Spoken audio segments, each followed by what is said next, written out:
We are here in line with the invitations which we received on 23rd November 2022. As a Minister of Sports, I was delegated by my senior minister to lead a team from the Ministry of Education and Sports. And Madam Chair and honorable members, like you must have observed from the introductions, we have the acting permanent secretary here because the PS is indisposed. Then the National Council of Sports, the executive secretary and the chairperson of council are here. Madam Chair, my role will be to ask the accounting officer, National Council of Sport, because they are a vote, to make formal submissions to the committee and to answer the questions which were raised. I'll be here to take on any information and to listen as a response to the issues which were raised. I thank you so much as Parliament for helping the country to carry out oversight, which is in line with your mandate. But as a ministry, we also welcome this investigation or this inquiry because it's going to open up a lot for the public to know where do we put the money which government appropriates to support the sports subsector. But Madam Chair, as a minister responsible for sports, I would like to appeal to Parliament that we need more resources into the sports subsector. Why do I say this? We have very many young people out there which, in my opinion, as Parliament, as government, we must accept to begin looking at investing more money in the sports subsector. Here, this inquiry, I am happy. Why am I happy? Because it's going to make us to see the little we get, where it has been going. And that's why I'm happy. But I'm also going to say that I'll be pleased with the recommendations of this committee to help us support the sports subsector. I thank you so much, Madam Chair. I am happy I have my colleague, the Shadow Minister of Sports, on the opposite side. So, my colleague, I am happy I'm here and you're there. So, my hours is to listen. So, at this juncture, can I request the accounting officer, who is none other than Dr. Gwell, to go straight to answering the questions which were raised to us by the committee. I thank you, Madam Chair. Thank you, Madam Chair. National Council of Sports is concerned. As guided, Chair, I will go straight to the responses on issues that was raised for us to address in this inquiry. Chair, the issue number one was to know the approved budget for National Council of Sports for the financial year 2022-2023 vis-a-vis the budgetary amounts communicated by Ministry of Finance, Plan and Economic Development. I respond as follows, Chair, that in line with the Section 14(1) of the Public Finance Management Act amended, Parliament approved the budget for the recurrent financial year on Friday, 20th May 2022, and specifically, the budget for the financial year 2022-23 was approved with changes. And I note the corrigenda to the budget, which is also attached on the main report in the schedule, and adjustments arising from the reallocations by Parliament. Procedure, Madam Chair. Madam Chair, I'm sorry, but aware of the fact that these are questions that must be answered. Honorable Chair and members, Chair, why I wanted to give a narrative, if I'm allowed, is to give the background of what was communicated by the Secretary to the Treasury, to Council, which was the basis of what Council considered in allocation of resources for the recurrent. I thought that background information was very important. But as you guided, Chair, I want to report that the matter on the actual figure, I responded to it under item 2, where I had indicated the allocation of 47.8 billion to National Council of Sports, out of which 47 billion 030 million 812,625 is Government of Uganda tax revenue, and Uganda shilling 781,386,374 is non-tax revenue. I submit on that, Chair. On issue number 2, Chair, you ask Council to give information on actual budget released to National Council Sports vis-a-vis the budget appropriation by Parliament for the financial year 2022-23. As I've already noted, the releases for quarter 1 for the current financial year, that is July 1st to September 30th, I note that out of the expected expenditure cash limit for quarter 1 of 18,034,820,683, the Minister of Finance, Planning and Economic Development released partial funding of 7.8 billion 953,878, which is 43%, of which 7.153 billion 481,801 was earmarked for major games. Chair, major games in bracket are 5 big activities which Uganda participates as a country. I've named here as Olympics, Paralympic Games, Commonwealth Games, African Games, East Africa Community Games, and Islamic Solidarity Games. Chair, out of the 7.8, 402,235,474 was released for contract staff salaries. Uganda shilling 71,552,516 was for gratuity expenses, and 173,684,087 shillings was earmarked for non-wage recurrent expenses under the vote. Chair, I note the distribution schedules is contained on page 2 of my main report and response. But I also note that in this release, as I've reported, it was less by 10.233 billion 866,805, which represents 57% of unreleased funds for the quarter.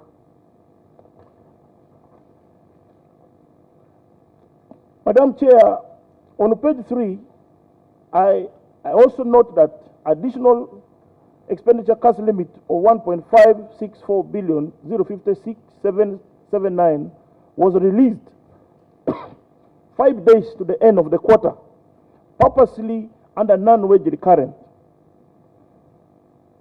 And non-wage recurrent, I've casted it in the distribution schedule, where at the end of the tunnel, Chair, you find the all details of the releases has been forecasted.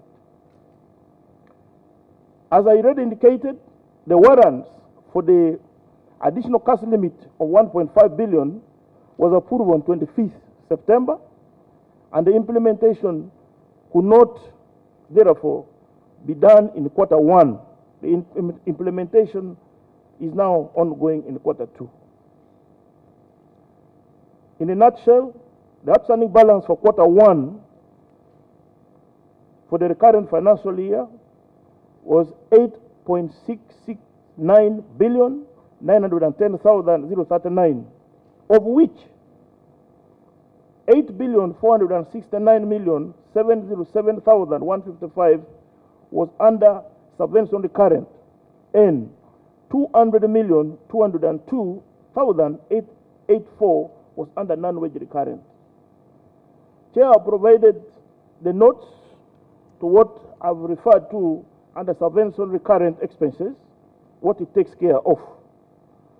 And to note, I indicated support to major international games, where I've indicated government of Uganda participate as a country and not as a discipline. We also budget for support to qualify events.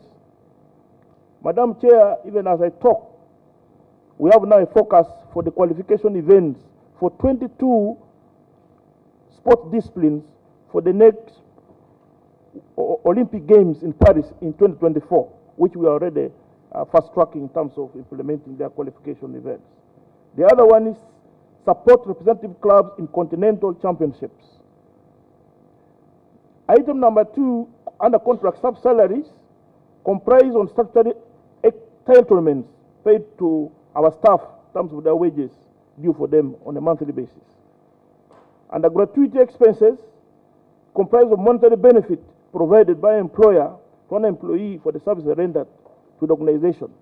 And in this case, for the case of National Council of Sports, our annual return and payment for gratuity is 25% to the staff. The non-wage recurrent expenses comprise of a number of call centers, chair, revitalization and establishment of district sports councils, support to community sports programs, where we do procurement and distribution of sports equipment, organizing training and refresher courses for sports administrators, like technical officials, coaches, umpires, respectively, organizing National Sports Forum, which is statutory and in line with the statutory instrument number 38 of 2014 on rules and regulations that personalize the National Council of Sports Act. This is done quarterly and is chaired by the Honorable Minister.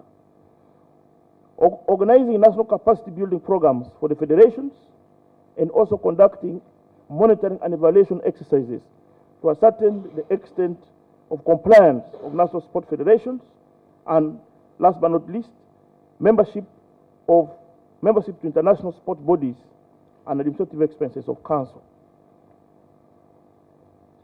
On the page 4, Chair, I have releases for Q2. I note that Government of Uganda released straight for October 1st to December 31st. And out of the expected expenditure limit, cash limit for second quarter of 18,487,107,549, the Minister of Finance, Plan and Economic Development released partial funding of 4.142,140,193, of which 2.3 billion was earmarked for major games, that is Olympics, Paralympics, and the rest, as I've mentioned. 402,235,474 was earmarked for contract staff salaries. 116,448,213 was earmarked for gratuity expenses. 1,313,154,053 shillings earmarked for non-wage recurrent for vote 166. This depicts a shortfall of 14.3 billion, 44,967,356. This is summarized on page 4 in a figure, in a table as indicated, meaning that the total expectation of the unfunded, which is now 14, also took care of the unpaid balances for Q1 of 8.6 billion. So by half year, Chair and members, National Council of Sports did not receive 14.3 billion, 44,967,000, which much of the money is supposed to be money for federations. Chair, on page 5, I report an additional second quarter expenditure cash limit of 4.1 billion, 07,116,478. And I note that we receive additional cash limit of 4,107,116,478 on 27th of October under subvention recurrent, and out of that 4,015,608,869 was the subvention recurrent, and gratuity expense was 91,507,609, as shown in this figure. The total shortfall for quarter 1 and 2 altogether, therefore, leave us with a deficit budget of 10.238 million, 850,878, of which 9,613,061,181 is under subvention recurrent, and 624,789,697 under non-wage recurrent. On issue number 3, Chair, the criteria used by National Council of Sports to apportion budgets to sport federations. I note the budget execution circular from the Minister of Finance, Plan and Economic Development that recommends that the budget and releases to the votes should be prioritized based on the instructions of the Treasury on the matters of national importance aligned to vote priorities of the quarter and the year. That is priority number 1, the budget execution circular released by Minister of Finance. Number 2, National Council of Sports apportion funding to National Sport Federation through council resolutions, which prioritizes, in this case, priority sports, which we call them NINJ, the 11 in total. These are sports which have comparative advantage, and council in their wisdom prioritize them where what I would call allocation are tagged for their respective development of their disciplines. This is for the case of Federation of Uganda Football Associations, Uganda Athletic Federation, Uganda Netball Federation, Federation of Uganda Basketball Association, Uganda Boxing Federation, Uganda Rugby Union, Uganda Paralympic Committee, Association of Uganda University Sports, Uganda Woodball Federation, Federation of Motorsports, and Uganda Cricket Association. Number 3, guideline, Chair, is the National Council of Sports formulated funding guidelines to streamline Madam Chair. Support. Excuse me. Madam Chair, because this is an investigation. Raising a very pertinent issue. How I wish he could take note of those observations so that the time for the responses, when we, like according to the program, the agenda you issued, he would be able to ask those wonderful questions. As of now, I would request that he permits us to make a presentation. By that time, I think I have a whole team here. If need for the minutes are requested, we shall lay it on table. If they are not here, I would beg that you give me time, I bring them and still submit before the committee. Because even me, I know there's a committee in council responsible for finance, and I'm happy the chairman is here. For me, I manage National Council of Sports through the chairperson, and that committee, it is me who appoints in line with the Sports Act, which we have at the moment. So my direct link to the NCS is here, is him. So chairman, you had the question.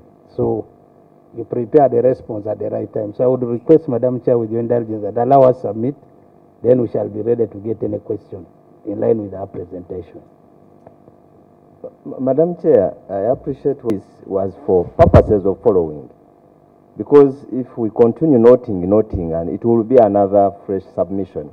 But if, like, you would mention that the minutes are attached, we would do, as he presents, we would actually even ourselves refer ourselves to the minutes rather than waiting, finish a submission, and then we open up, because it will be like another submission. That was my humble, through Madam Chair, my humble request. So can I request that if we have any attachments to the Council interim funding guidelines was approved by Council and also to assure you that the minutes of that meeting is available. And at an appropriate time, with the guidance of the chair, should be laid on table.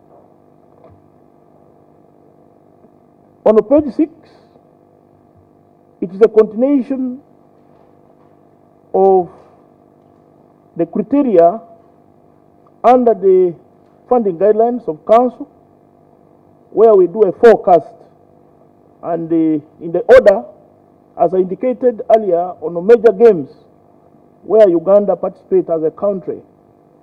And as I indicated, we fast track on the disciplines which, through the Uganda Olympic Committee, which coordinates the Olympic sports, presents to Council for support. And Chair, I have with me 22 sports with their different qualifier events, which some of them started last year, others in this year. And at the end of the tunnel, we will be able to determine our disciplines participating in the next Olympics. Not at the dot, but it is a 4-year cycle qualification event. This is where Council prioritizes in order for Uganda to have its team participate. That comes number 1, and that's why if you look at the core centers of National Council of Sports, major games is supposed to have a core center of its own, with an approved annual budget of 8.9 billion. This is where the Commonwealth expenses actually falls, and these other 5 I've mentioned. Chair, I would want to add my voice here by explaining that this particular major games expense is still money that goes to federations. This money is spent on those disciplines, as I've mentioned, the 22 in this case we are fast tracking, that we support them to participate in their international qualifiers that give them the ranking qualification for our athletes to participate in those continental events. The others are qualifiers, which I've mentioned for the Commonwealth Games, the Olympics, Paralympics, All African Games. Madam Chair, we have All African Games to be hosted in Ghana next year in July. And as a country, we are participating in this event since its inception, and is among the 3 disciplines government has put interest in terms of prioritization. And all the athletes who won in African Games, the Olympics and Paralympics and Commonwealth are rewarded by the President through a monthly stipend. This is the background where it comes from. Item number 3 in the ranking is ranking with the particular sport federation, where you note, Chair, in the National Development Plan 3, on page 166, you note that government prioritizes ranking, improved ranking of some federations, which are among the linked sports, to be given much more attention. To mention but a few, you will find football is there, athletics is there, netball is there, in the National Development Plan 3 on page 166. This is where we give much more attention in the allocation of resources in order to have the competitiveness to raise the profile of our national team for the benefits of the nation. Number 4 is on compliance of the national sports federations to the statutory provisions and requirements of government in terms of accounting, reporting, and compliance in line with the SI instrument. I also note under 5, funding for particular sports plan activities versus National Sports Federation sustainability. The last one is individual versus team events. And I note, Chair, there are cases when, because of a limitation of funding and I would say inadequate releases, Council is left with very little resource to prioritize. And in that case, the issue of individual sports disciplines, where, for example, Joshua goes and wins a world record, may take precedence in favor of a team event that may require 32 players to feature for. These are the criteria laid down, and when we're doing the allocation, those are the disciplines and what is fast-tracked to help council prioritize on the allocation itself.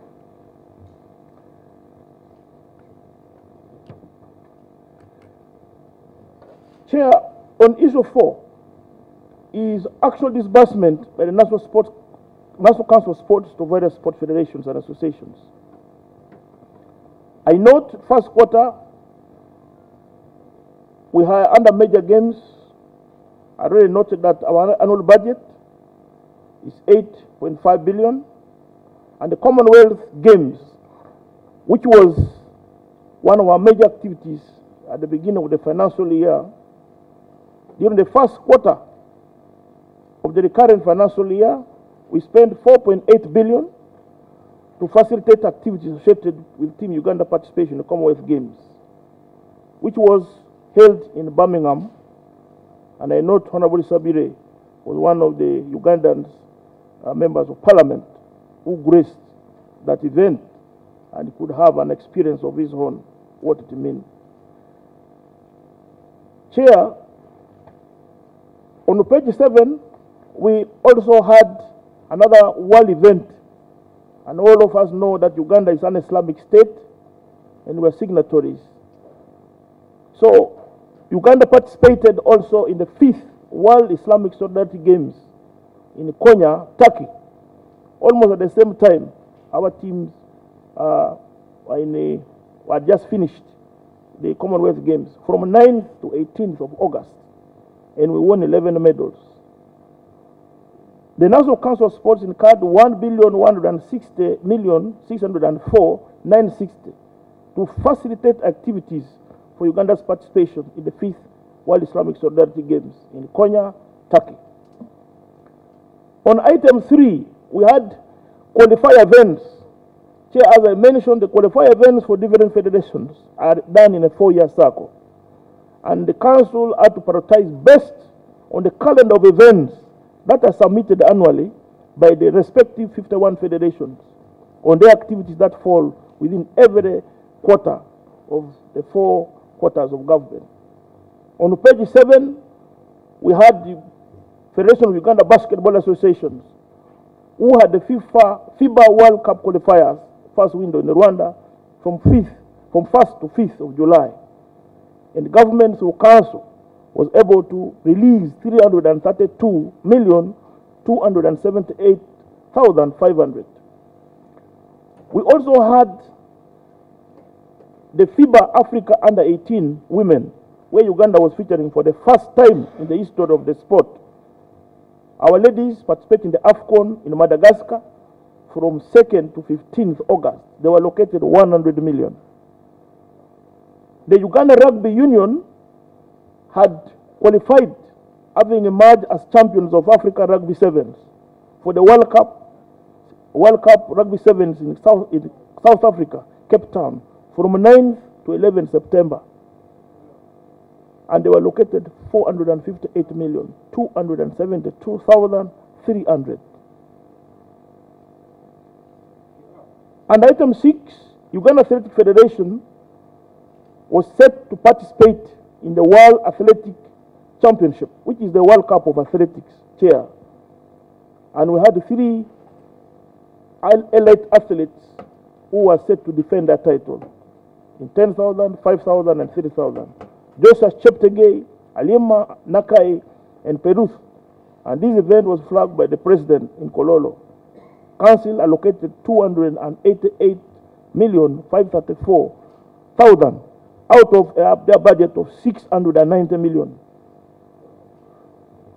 Item number 7, Uganda Athletic Federation also had another qualifier. This is part of the Paris 2024 Olympics qualification in Cali, Colombia, where our under-20 athletic team presented itself for the World Under-20 Athletic Championship from 1st to 9th August, and they were located 156,419,790.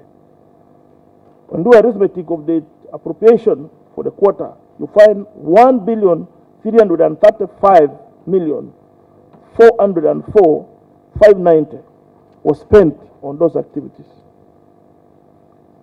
I note in the same period, Council, through the Committee for Finance and Administration, which is guided by my Chair of Council here, prioritized to extend support to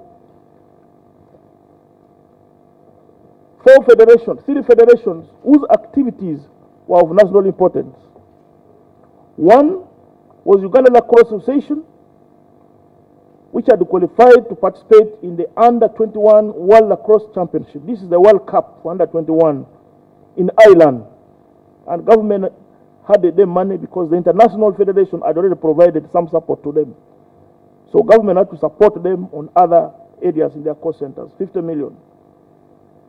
The Federation of International Motorsport, Africa, was holding their AFCON, what we call FIM Africa Motocross of Africa, Nations Championship, where the whole of Africa converged here from 19th to 21st August at Victoria Raceway Track, Karuga. We gave them 100 million. On page 8. Just 1 minute. Members, the tea is available. If you please feel free to walk and pick a cup of tea. Of allocation for the quarter, where FUFA was given 400 million. And this was partial support towards Africa Cup of Nations. At that point, Uganda national women's team was participating in African Cup of Nations final in Morocco. They also had CHAN qualifier qualification event in Tanzania. So in total, 550 million was spent. This was, if you summarize all that, it will take you to appreciate the expenses of council to the respective activities planned for in the quarter out of the actual release from the government through Finance Ministry. Madam Chair, honorable members, second quarter for the current financial year, we also had some qualification events where National Council of Sports spent 963 million 063,066 on qualified events. This is in the schedule. The list of the expenses are attached in the schedule you have and marked 1. I also note that direct support to federations in the same period, Government of Uganda through National Council of Sport was able to extend funds totaling 4.162,509,411 as of November 30th. And details are also put in Annex Mark J. If you have the book, you refer to Annex Mark J. This gives you a whole long list of over 30 federations, if not 40, who have been allocated the funding. Item number 5, the sources, amount, and management of non-tax revenue by the National Council of Sports. I note that for the financial year 2022-23, the Minister of Finance, Plan Economic Development approved non-tax revenue projection in the MTF of government to the tune of 781,466,375. The sources of non-tax revenue of council include, but not limited to, the following: rental space, parking fees, billboards, advertising space, hockey pitch, cricket oval, tennis courts, and Lugogo Indoor Arena. The long list with the estimates of what is approved is provided in Annex Mark K on the main report as a schedule. It gives you the long list and the amount and totaling to 781. Management of the NTR. All the non-tax revenue funds are collected through the Uganda Revenue Authority web portal and remitted directly to the consolidated account of government in the Bank of Uganda, where we have our account. I need to explain that National Council of Sport does not operate a commercial account. So all the monies that come goes directly to the treasury. and sample copies of revenue collections generated from the URA web portal are attached and marked L in the main report as a schedule. Madam Chair, issue 6 is the off-budget support to the National Council of Sports and its utilization. In the recurrent budget for the financial year 2022-23, the National Council of Sport has no off-budget support. The only we had was before COVID, where we had 602 million from the Coca-Cola to support schools football. That contract was cancelled. So this is the second year running, we don't have any off-budget support. Item number 7, that is the environment by the National Council of Sports, if any, and whether they comply with the Section 22 of the Public Finance Management Act 2015. I note that by the end of financial year 2021-22, the National Council of Sport chart of accounts at a separate cost center for major games. However, in the financial year 2022-23, the changes were done in error by the Minister of Finance, Plan and Economic Development. And thus, all the monies budgeted under major games were summed up together with subvention allocation meant to go to national sports federations, totaling 30,985,000, making it very difficult for funds to be processed. These changes cause a big challenge since it required that all funds are transferred to other government units as per the chart of accounts, which was adjusted. And hence, there was need. This was not communicated to us either by the Minister of Finance. And Honorable Chair, I need to pause here and say that this is what caused government and National Council of Sports a challenge of facilitating Team Uganda for the Commonwealth Games. Because as National Council of Sports had already processed payments, we noted at the point of payment that the chart of accounts was changed. Since 1964, when even we were subvention, the cost center for major games was independent from any other cost center for support to federations. So when we noted this and consulted with the technocrats in the Ministry of Finance, Plan and Economic Development, we were advised to apply for environment. This environment came when the team was already in Birmingham and I was out of the country. But the officer who was in charge was guided and an application was launched to the Honorable Minister of Finance, and who responded, and 3.8 billion was approved under environment by government.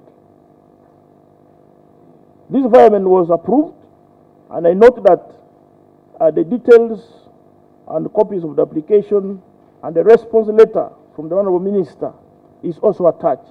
In that letter, Chair, the Minister acknowledged the error. I actually said it was done in error, and we have been required to apply for it to be corrected. So this was extensively the challenge of our system, and not entirely the challenge of council that slowed down the processes for the release of funds to the respective disciplines. I note this caused uproar, and many people faulted us on the other side.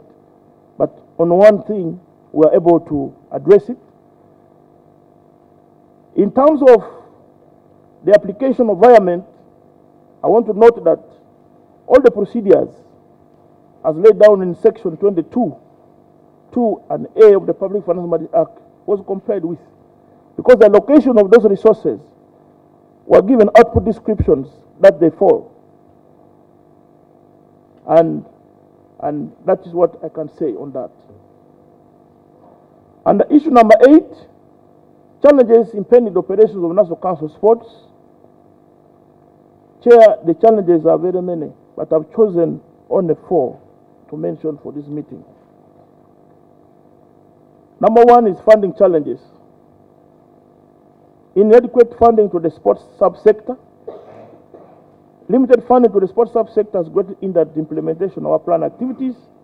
Like you have already noted, the shortfall of 10.2 billion is the reason why we are meeting today, because federations could not sit.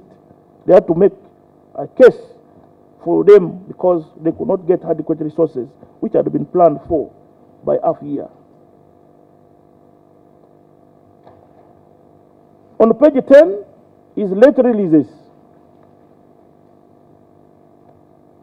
The National Council of Sport has experienced persistent late releases of funds, which has hindered the smooth operations of our planned activities. For example, the additional expenditure cash limit in the first quarter I mentioned were released on 25th of September, 5 days to the end of the quarter. And yet in the planning for government, these funds are supposed to be used to implement activities at the beginning of the of the quarter activities. And there are several cases to refer to that continuously become a challenge. The other issue is the budget cuts, which we have experienced over time and also affected our operations. As I've noted here, out of the expected expenditure cash limit for the first and second quarter of Uganda shillings 27.8 billion, Uganda shillings 23 million, of course I don't want to go to detail. You find that out of that, only 17.6 billion has been released. 16. So this leaves us with a shortfall of 10.2 billion for the recurrent. The other challenge is on IFM system challenges from the Minister of Finance, Plan and Economic Development. We have continuously experienced challenges in the integrated finance management system where payments are processed. At the beginning of the financial year, Madam Chair, why I want to explain this, because even when the statutory instrument for the releases was sent to me as an accounting officer to initiate my planning, the actual warrants approval happened 3 weeks later. The actual processing of the funds, the first batch of money that came for payment was on 31st of August. Madam Chair, it's interesting to note that Team Uganda left, the advance team left Uganda on 17th of July without a single coin. The Honorable Minister, who was designated leader of delegation, left the country for the ministerial meeting under the Commonwealth of Nations, which was set for 26th, on 25th, without a single coin in his pocket. With the permanent secretary and me, who was a technical officer, to attend the sports minister's meeting and also to prepare to receive Team Uganda. As therefore we continue now to start the games, which is kicked off on 28th, some of the teams did not have uniforms.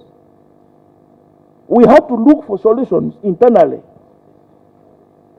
Chair, this is painful, but we are now in a position to talk about it. Some of us had to sacrifice our own resources to mitigate, which to later we will get to the bottom of it. I note.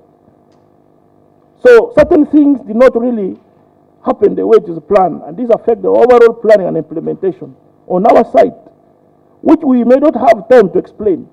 Because Madam Chair, as an accounting officer, my secretary treasurer tells me you must manage your challenges and crises and ensure that you also manage PR for government, where possible not to give any information that may affect or cause negative media publications.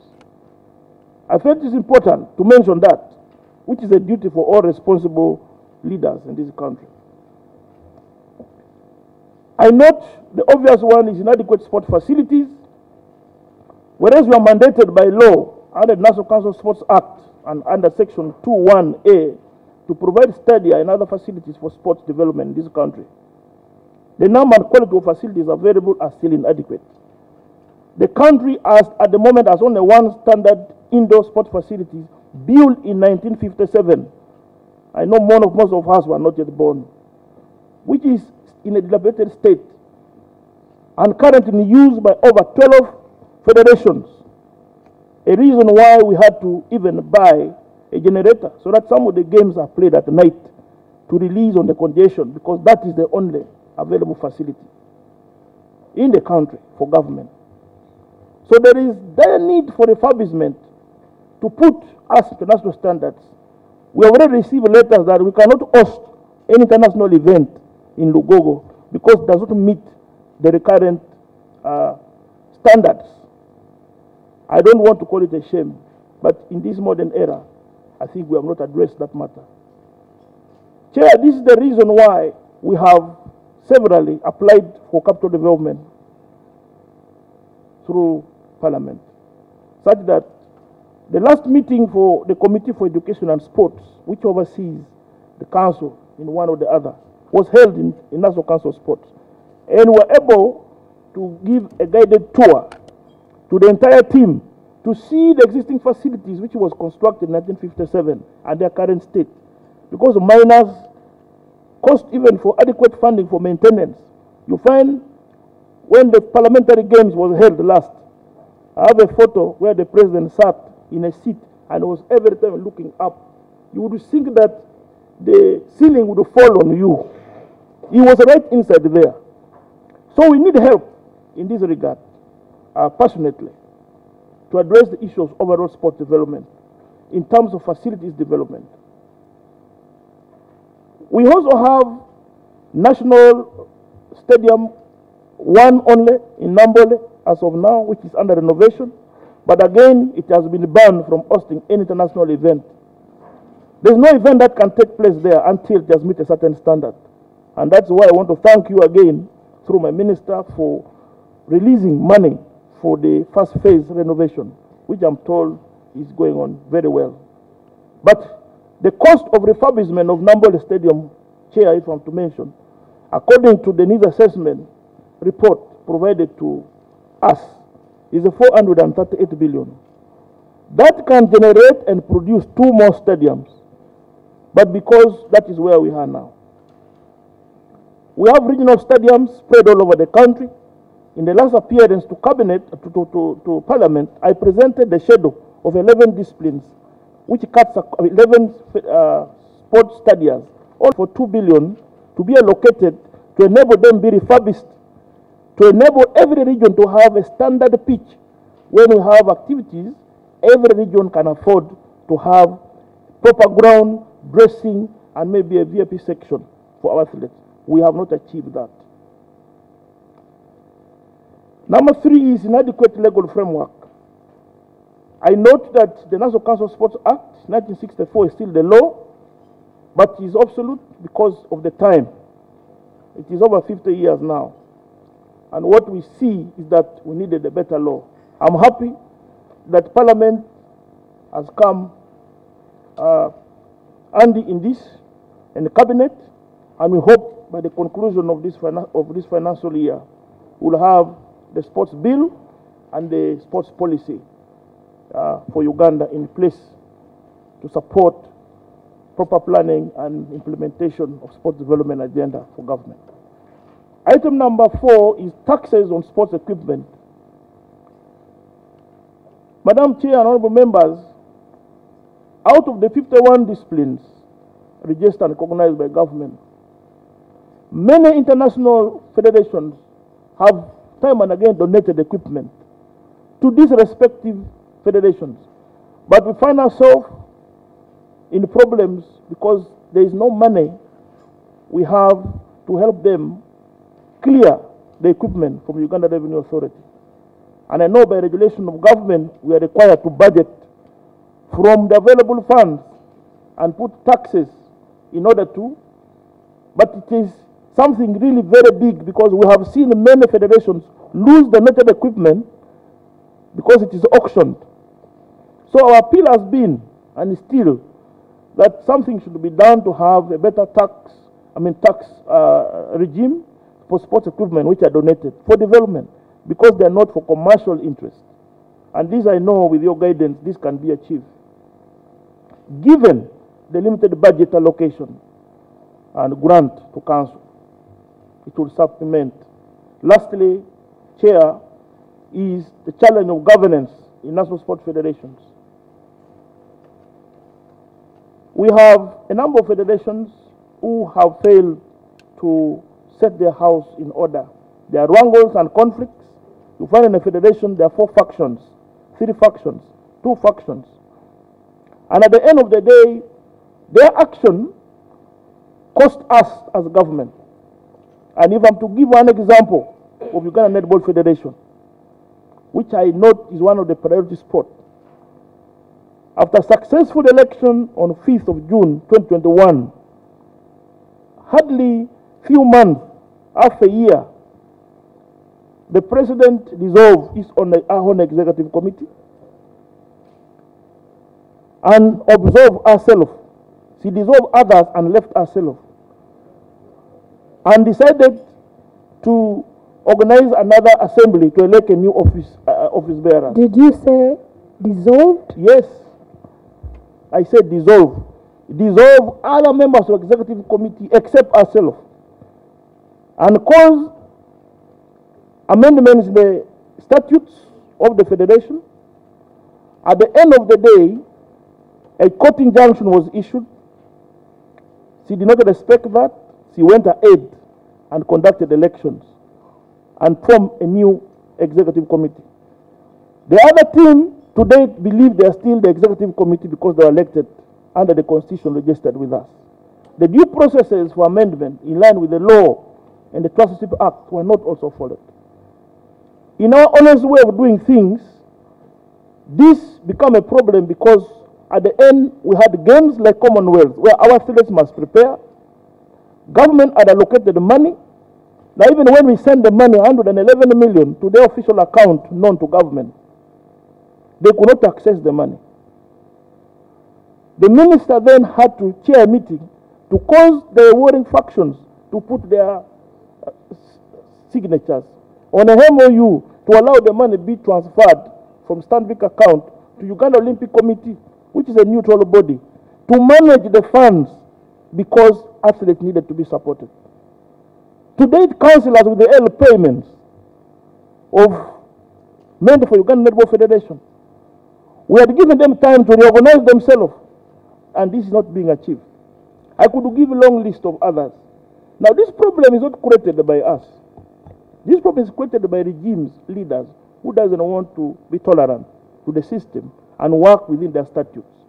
Because every federation is governed by its own constitution and registered with us at the time of their registration.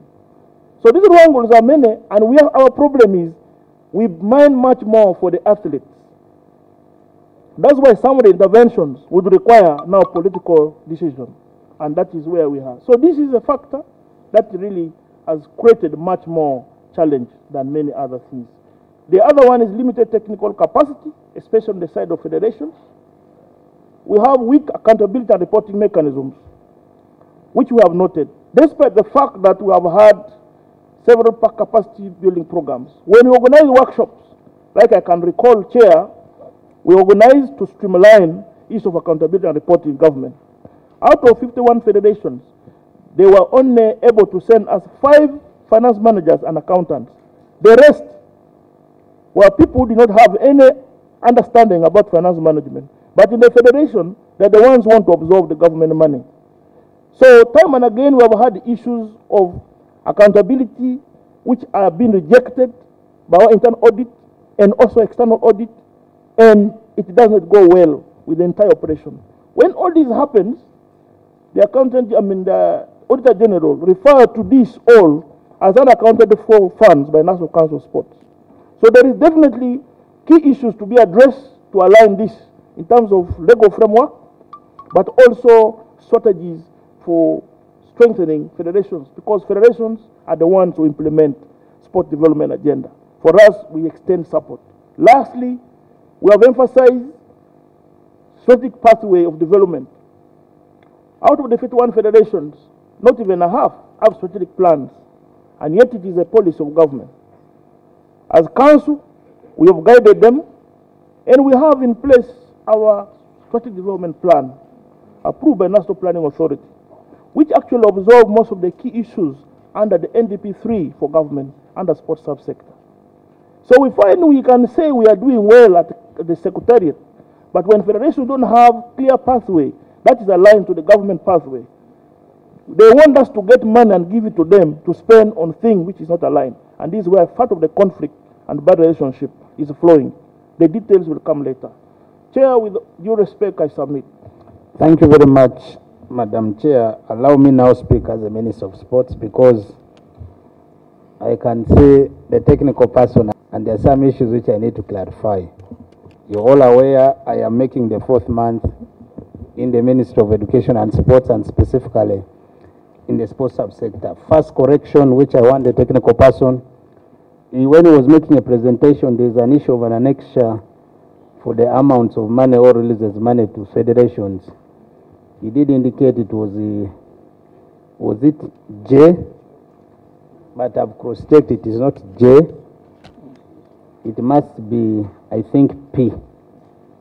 So I needed that record to be corrected before colleagues begin to raise their submissions, because I know those are some of the issues which are coming. Number 2, he did mention as part of the challenges we are facing as a sector and sports, particularly in Uganda, which I want to put it emphatically clear. It is true there are delays, but I want to confirm.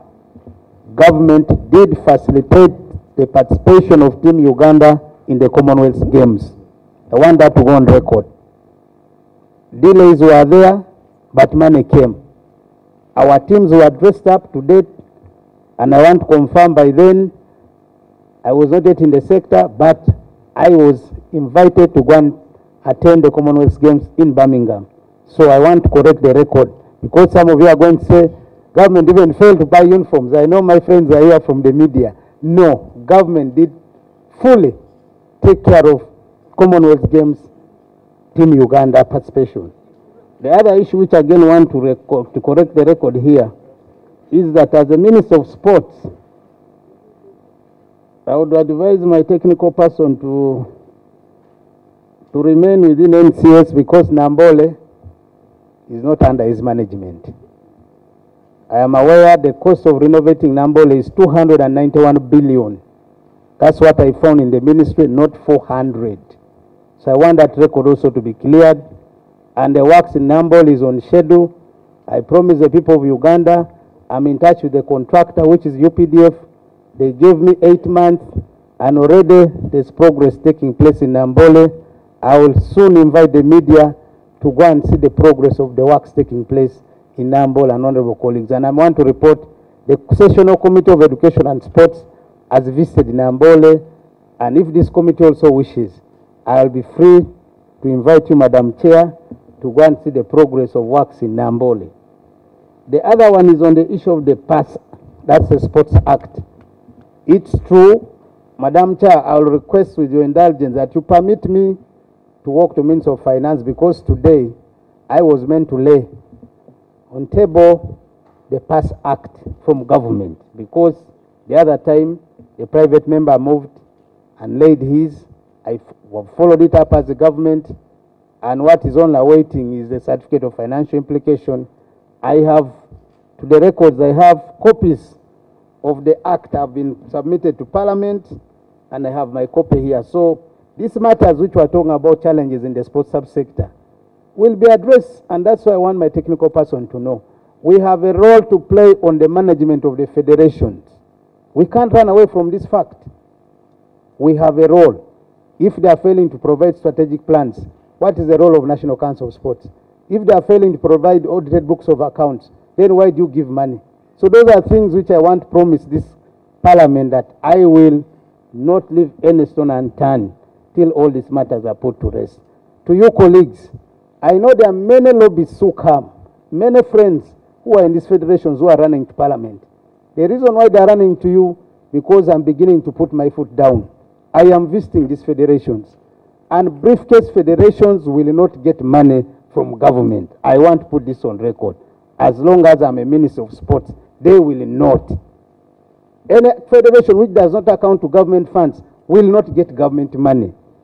I want to repeat it again, and I've told them, and I'll put it in writing, Chairman is here. No federation will get government money if you've not accounted for government funds. So, Madam Chair, I want to say I am now ready for any question, any observation, any input as far as our presentation is concerned. Thank you for giving us the time to make our presentation. I thank you so much. Thank you very much, the technical person and the Honorable Minister. Before I open it up for questions and comments, I wanted to be on what the technical person said about the Commonwealth Games. Are you saying that government, the people who left had uniform? Because he said they didn't have uniform, he said they left without a coin, and he also mentioned that some of the people that were supposed to go left without any money, and at one point he also said that they had to use their personal money. So, Honorable Minister, I want you to be clear, and you said you want to be on record. Are you saying that that's not true? Madam Chair, I want to put this on record. It happens, I've been here maybe longer than some of us here. Most times we have official government work as Parliament, but you move when they have not put money on your account. Am I lying what I'm saying? That happens. I'm aware some of you must have been traveled to some of the official government works for committees, but you've not been paid. But will it not come? It will come. So this was the case with Team Uganda. Some of them might have left when they are not got money, but money came. Because I want to go on record, fortunately, all our participation, even now if we Google, if you go on YouTube, you will find Team Uganda had uniforms. Is there any team which participated in Birmingham without uniform? If they use their personal money, I still want to confirm that money was paid back, because to my knowledge, they have accounted for these funds. Doctor, go on record. You are the accounting officer. Didn't government release money? Honourable Minister, government released money, and all the secretary and the grandchildren are the federations. When you find a mismatch in those three at the onset, just notice that there's a problem in this family. When you see the communication from the minister, who in any case was already ruling that they would not be funding the federations as a political statement before we even investigate as a committee, and also he contradicts with the executive secretary about the issue of the Commonwealth. Then the executive secretary says there are a lot of mismatches within the federation in terms of accountability, in terms of strategic plans, and he's busy funding them. So my question is, with the minister and the executive secretary together, what is the mandate of the National Council of Sports on these federations? And if federations don't have strategic plans, they don't have accounting mechanisms, they don't have staff, are you really working as the National Council for Sports, who is supposed to be doing all this capacity building these federations? In any case, if government misses or loses money, we cannot blame the federations. We blame the people who are supposed to control them. And to me, in this case, you cannot come here crying and saying, we're giving federations, they're not accounting. It is you who is failing to account, in my opinion. Because if you are funding a weak person, then you are making government lose money. So I don't think, in my view, the cry and the challenge that the executive secretary is raising, that the federations don't have accountability mechanism and the like, will hold water in this case. In any case, you should tell us what has been done in terms of capacity building and what has failed and where they need support, not as a challenge that they are failing, and later on the minister rules that I don't want the briefcase federation. In any case, how did they register with National Council if there were briefcases? Don't you have standards that these entities should have before they become members? So in my view, that is the starting point. Then too, you know, numbers are very important to us as committees, and those are the ones we always refer to.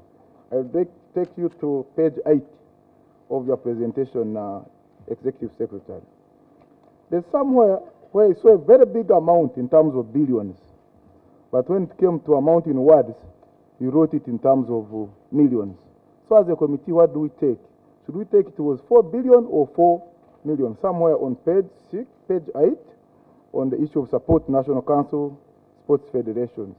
So there's a very big mismatch between the amount in words and the amount in figures. We can take the amount in figures, yet for the real amount is the amount in words. And I see a very big team, around 10 people. That's what I'm sure by the time the executive secretary gets a report to present to a committee which is investigating him, he should have clear figures, not these mismatches.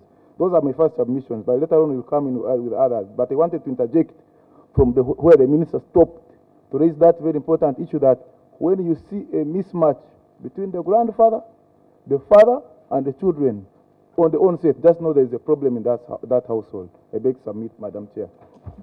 Honorable Edie. Chair, and I want to thank the accounting officer for the elaborate submission. Madam Chair, sports in this era has ceased to be a leisure. It is an economic activity that we would, as Parliament, with a duty of appropriation, put more money to make sure that it is an investment for our country where we expect returns. Madam Chair, on a lighter note, when the accounting officer was asked to avail to this committee any other matter, the accounting officer, much as we know that there has been a number of achievements in this fraternity, the accounting officer did not mention any achievements. That much as we have these challenges, we have gone ahead to register the following achievements that we are really worth noting as a committee. That is to a lighter note. Madam Chair, I do observe that a number of submissions here we are mentioning staff on a contract. May I know from the accounting officer why are these staff on a contract? For how long have they been on a contract? Other than being on a contract as a term, how long are they supposed to be on a contract? Is there a provision where at an appropriate time they will be confirmed? That is one. Two, Madam Chair, who approves the travels of the accounting officers? Because we have seen billions of money being mentioned here, and the accounting officer, it's good that the Honorable Minister in his communication got it very quickly and he responded. I was going to ask, and I want to ask now, how the accounting officer uses his personal money to facilitate a government activity from his personal pocket. And we have the auditors here, and he has mentioned it that he used his personal money to facilitate. I want to know why. And if he used his personal money, we want to know why he did so, because it is the duty and responsibility of government to undertake these activities. Madam Chair, I want also to know the criteria that the accounting officer uses to select the staff and the other officers who travel for these games, because it is important also to know it is a very big fraternity, it is a council. Is there a way or a criteria that is used to select the staff that travel? Madam Chair, finally, the accounting officer has mentioned, I want to add on my colleague's submission, you observed very weak accountability. And if you appear before a committee that is investigating and you make it official that there is weak accountability, and yet you want this very parliament to continue appropriating money to a council that has observed already weak accountability, who is going to undertake this mandate to strengthen the systems in the council? I beg to submit, Madam Chair. Thank you. Honorable Solo. Thank the National Council of Sports for responding when we requested them to come. My question, one, is going to go on the Commonwealth Games, because the government released 7.1 billion for the Commonwealth Games as per letter that we got from the Ministry of Finance. What's the accountability of that amount? We want a comprehensive accountability of the money used for in the Commonwealth Games. Secondly, I've seen the problem of accountability here and there, especially for the federations. Which are those federations that are not responding whenever you call them for accountability issues? And again, why don't you raise? Because it's illegally a federation to use government money and doesn't bring accountability. Why don't you raise that? Another issue is that, do you know all the offices of these federations and their works? Because I saw a federation called the Kabaddi Federation. What do they do? Kabaddi. And the main issue here, actually this is the main issue. In your presentation, most of the money government gives goes to non-wage recurrent. What does it exactly do? And if it does the work, you will tell us, can we get an evidence that has done this and this? Because we know I've been in the COVID period where some activities have been are stopped. How is this money? How has this money been used? Because the main issue of increasing this budget was for federations and other sports-related activities, especially that touches the talent of the person. But you can see most expenses in quarter one and quarter two go to non-wage recurrent, So we want a comprehensive also report on that, plus the evidence on that. The contracts for the staff would also be better to receive them. The contracts, and also the contracts for the tenants using the facility for the complex in Lugogo.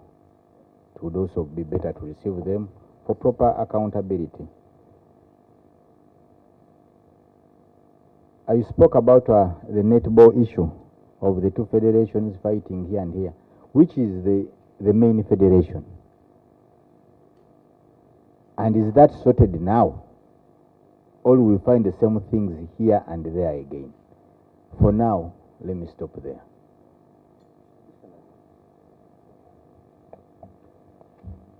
Thank you very much, the chairperson, giving us this report. My concern is on item number 3, qualify events, on page 7. When we look at the releases to the federations, you find there is disparity in the amount of monies that are being given to these different federations. And when you look at it critically, you find others have got more days, 2 weeks, others 3 days. But when you carefully look, you find those ones with the fewer days are given more money. And therefore, I'd like to know which criteria is used in giving these monies, because it may cause a problem that other federations are favored while others are not favored. Secondly, these releases which are given, there is a gratuity. Much of the money is also going towards gratuity. May I ask, how many are the beneficiaries to that gratuity, so that we are sure how many are the beneficiaries of the gratuity? I submit. Thank you. Honorable Idi. Additionally, Madam Chair, thank you so much. I think in the submission of the accounting officer, other than talking of the money that the government releases, what other sources doesn't the National Council for Sports really have related from? Because I said sports has ceased to be an activity, but it is an economic activity really. It has ceased to be a leisure but an economic activity. What other sources do you have? And if you have them, how much money do you generate from these other than government funding? Another one, Madam Chair, is about the community support that the National Council gives. In the submission of the accounting officer, he says that they support community sports programs. But I do observe, Madam Chair, members of Parliament and other leaders really have taken over the responsibility of the National Council to facilitate these community games. But they say that out of the non-wage money, they use it to support community sports programs. So may I know, because I also represent a community, maybe my community could have not benefited. May I know these communities that the National Council supports through this money, the 1.something billion, the 1.5 billion that went for supporting the community sports. That is on page 3, Roman number 4. That the non-wage recurrent comprises of vitalizing and establishing district sports councils, support community sports programs, that is by procuring and distribute sports equipment. So my community hasn't received any of these. So which communities are you talking about? I'm sorry, Madam Chair, to return. I have a letter here which came to the athletic championships. This letter was to Uganda Athletics Federation, where they wrote granting, where the main purpose of this letter is to fold as follows: grant you permission to relocate the balance of 156 plus million shillings to cater for payment towards the World Under-20 Athletic Championship as above. To request you to furnish National Council of Sports with accountability and report for championship. I want to ask here, who gave the General Secretary a right to authorize the environment with this? Lastly, our federation is contacted during allocations because now National Council has a vote. I think the federations and Ministry of Finance have to be into contact for this. Are they contacted during allocations, or it's the National Council that thinks that this needs to get this and this and this needs to get this? Thank you. Honorable. Thank you, Chair. I'm Margaret.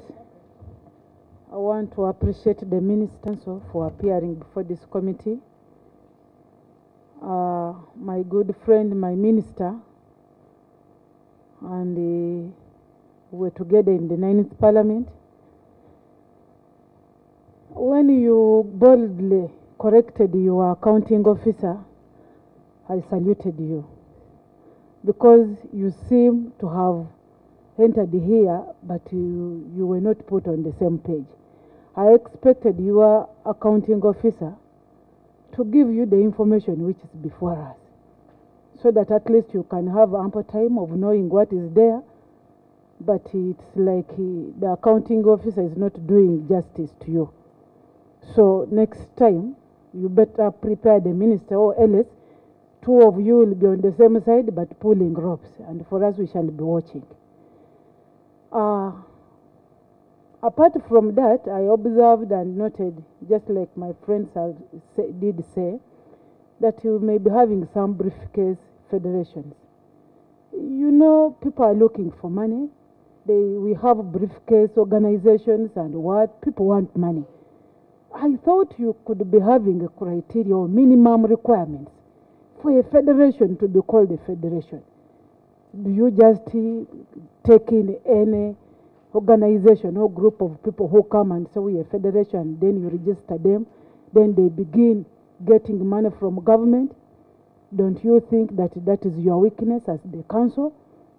I thought you were competent enough to tighten so that those who should be given money, they should really be given money when they do qualify.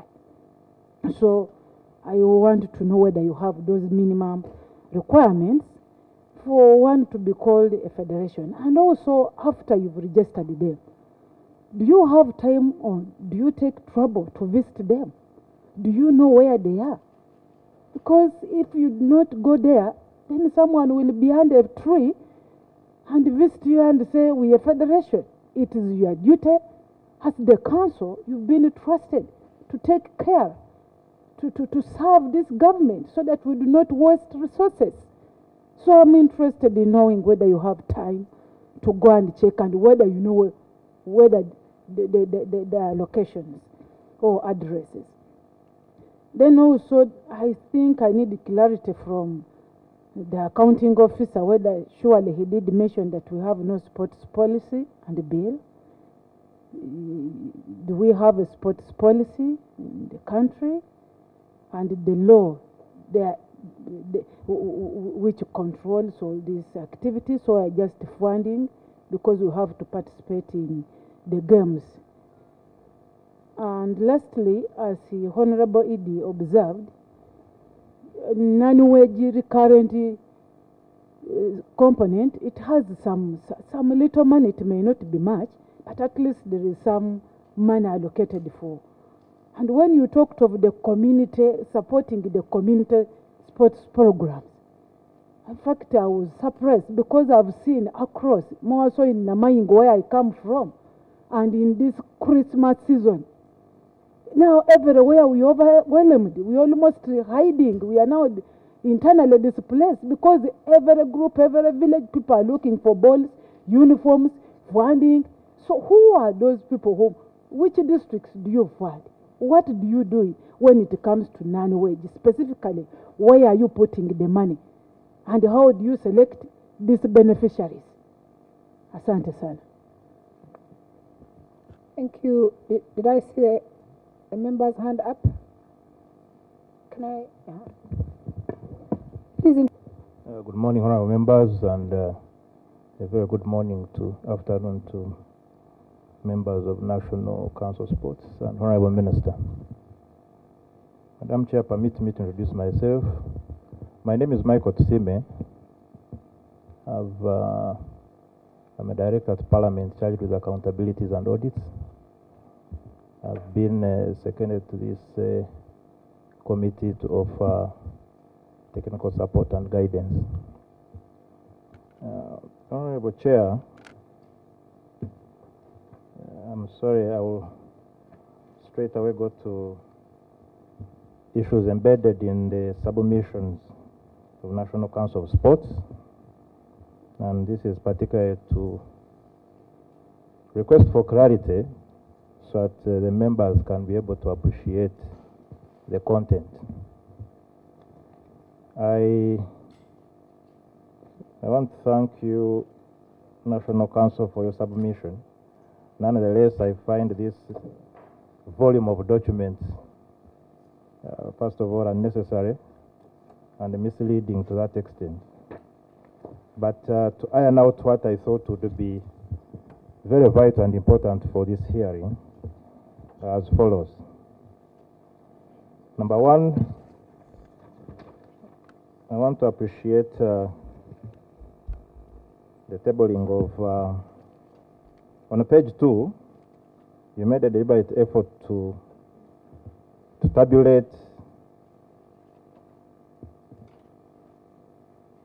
the description of the output, the approved budget, the expected amount, what was released, and finally the variance of the two.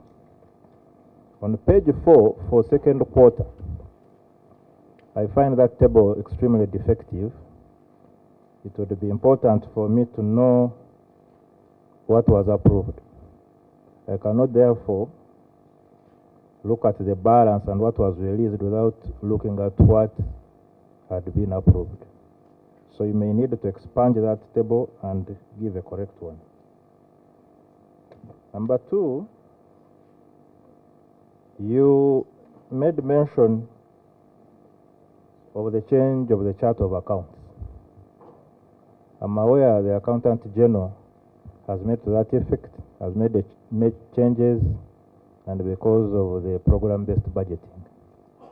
I will therefore want to get a copy approved by the Accountant General that affected your chart of accounts and whether the treasury instructions captured the same, to see whether there was error in appropriation first of all before these funds were provided. 2, you made mention of the issue of environment. Now, environment is provided for under Section 22 of the Public Finance Management Act, and certainly provided for under 16 of the Public Finance Management Regulations. Let me first take you to the Public Finance Management Act, Section 22, if you have a copy. If you have no copy, kindly take note, and you will. I want to be sure that you did not mislead the Minister of Finance. The environment that is provided for under the law shall not exceed 10% of the amount allocated for an item in that particular vote. So the 3.8 billion is presupposed to be 10% of the 38 billion, which was a totality of the amount subvented for sports activities. Now, this takes me to another item.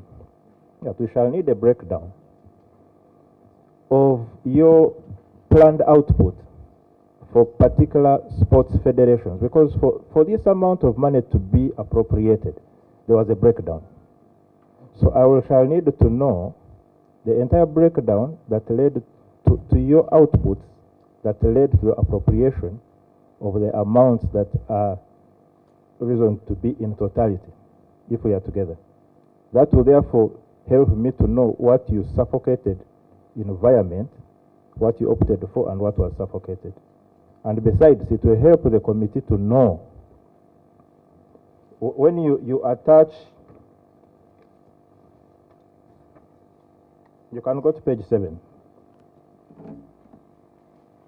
Page 7, you are interested in showing us the activity, the federation, and the disbursement. I am interested in knowing what was approved per federation.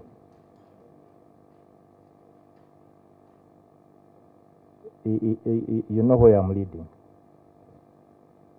Now, environment. Even if environment had to be, let's go to your attachment M. That's a letter from the minister on the 1st of August. If you have a copy,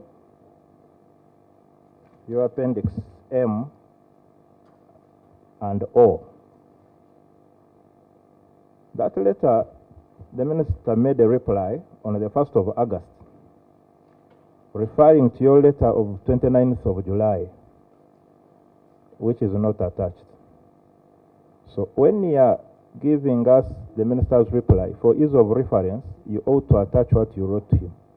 Because the attached letter is written to the Permanent Secretary, Minister of, PSST, and it is on the 29th of July.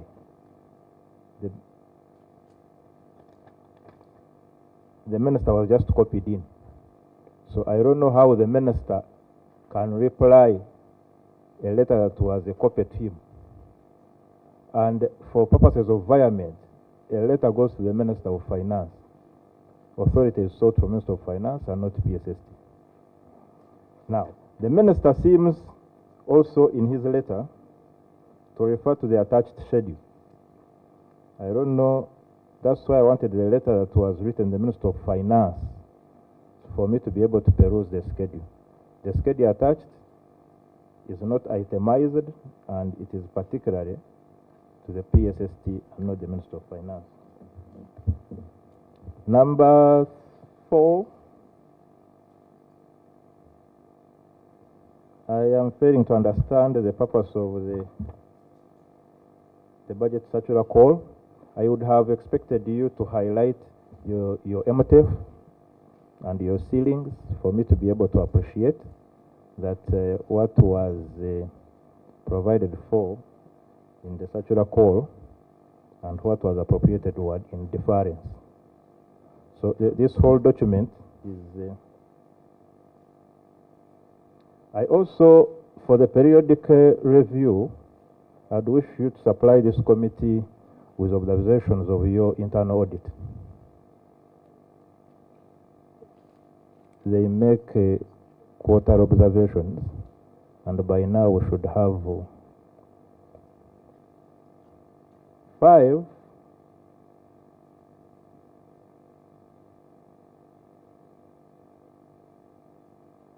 I wish to know whether you made any expenditure in the first quarter towards the same activities for which you applied for environment.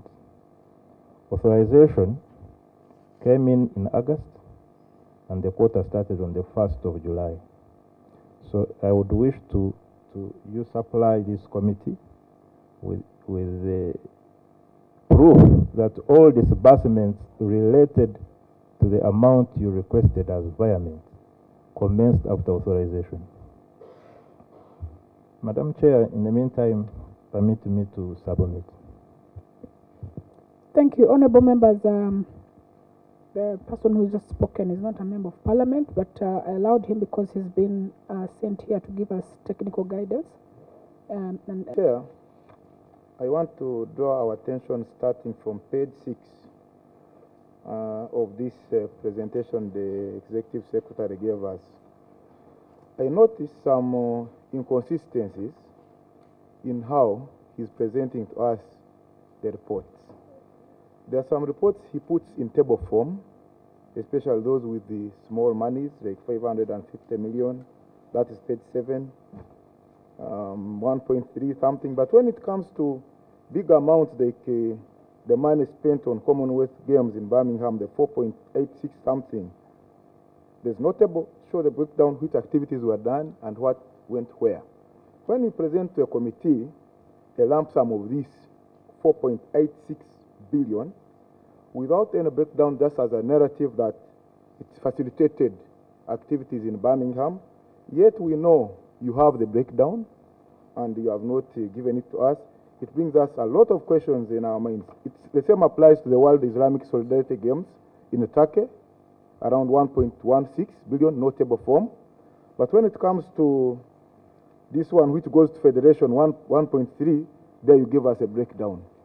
When it comes to the small money, 550, you give us a breakdown. So when I read a report and I see big monies without a breakdown and small monies with a breakdown and in the same report, it brings me a lot of questions. And I think, Madam Chair, I would request that at some point that breakdown is also laid on table. Then 2, Madam Chair, it is on record and in the Hansard of Parliament that on 12th October 2022, I don't know the background to this, the National Council of Sports had a meeting with the Minister of Finance, and this was presented on the floor by the State Minister of Finance, I think, Honorable Evelyn Anite, that they requested from you a list of information, which to me also today you have not presented, regarding the staff list for contract staff, the audits, the calendars of the activities. It's on record of Parliament. And by the time we had this plenary, you had not submitted, and I think it was a month or 2 after the ministry had requested for that. And when you come here now and you still raise issues of money going to contract staff, my opinion would be we need to know who are these contract staff, so that later on we can interrogate what are the criteria for recruitment, because that's where the problem starts from. And later on we can get a very good solution for the existing problem. Then finally, my colleague here talked about how this very good council has done quite a number of activities and a number of achievements which were not listed. Instead, you ran to challenges because you came to face a committee. I would be happy and comfortable if you bring out challenges. You also bring out opportunities.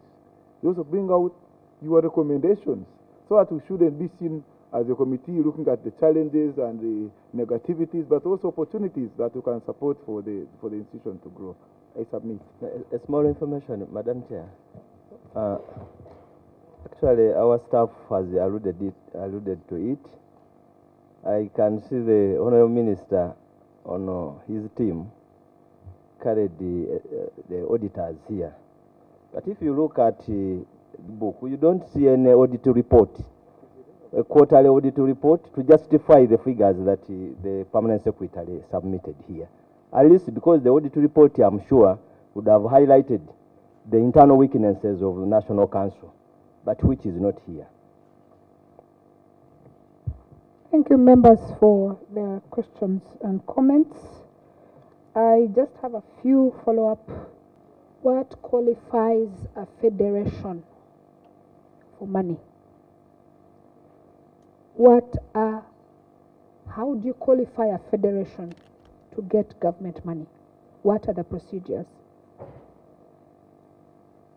In your challenges, you mentioned about limited technical capacity, but you also spend a lot of money on salaries. Are you telling us you are employing people that are not qualified to do the job? Because if all these millions or billions of money are going to staff and they are technically incapacitated, then why are you paying them? So I would like to know, first of all, how do you, and members have alluded to it, how do you recruit the members of staff? But also, who are these members of staff? If we can have a list of the positions of the staff and how they are recruited. Because it's very unfortunate that, and when the Honourable Minister was beginning, he said, we want to request this committee to give us more money. But how can we give more money when you don't even have the capacity to handle the money? Because when you say limited technical capacity, it means you don't have the capacity to handle the money, the federations. And then, what's the role of the board? What do you do about all these issues that you're raising? What does the board do? The other one is about internal policies, HR policies, financial policies. Can we have a look at those? And then the members also talked about the breakdown. Your numbers are too generic. I want to believe that when federations ask for money, they break down. And I want also to believe that they requisition and say, we want this amount of money, this will go to this, this will go to this, this will go to this. So I expected that we would have a breakdown rather than have the generic numbers, because already your federations are not in position to handle the money. And so when you just release a lump sum without the breakdown of what that money is going to, that is a problem. But also, how do you release money from the first quarter when you have not received fully, if the first quarter is gone and they apply money for the second quarter, how do you release money without getting full accountability? Because I think that's the purpose of the board, to say this federation has not been able to provide enough accountability and therefore we will not give you money.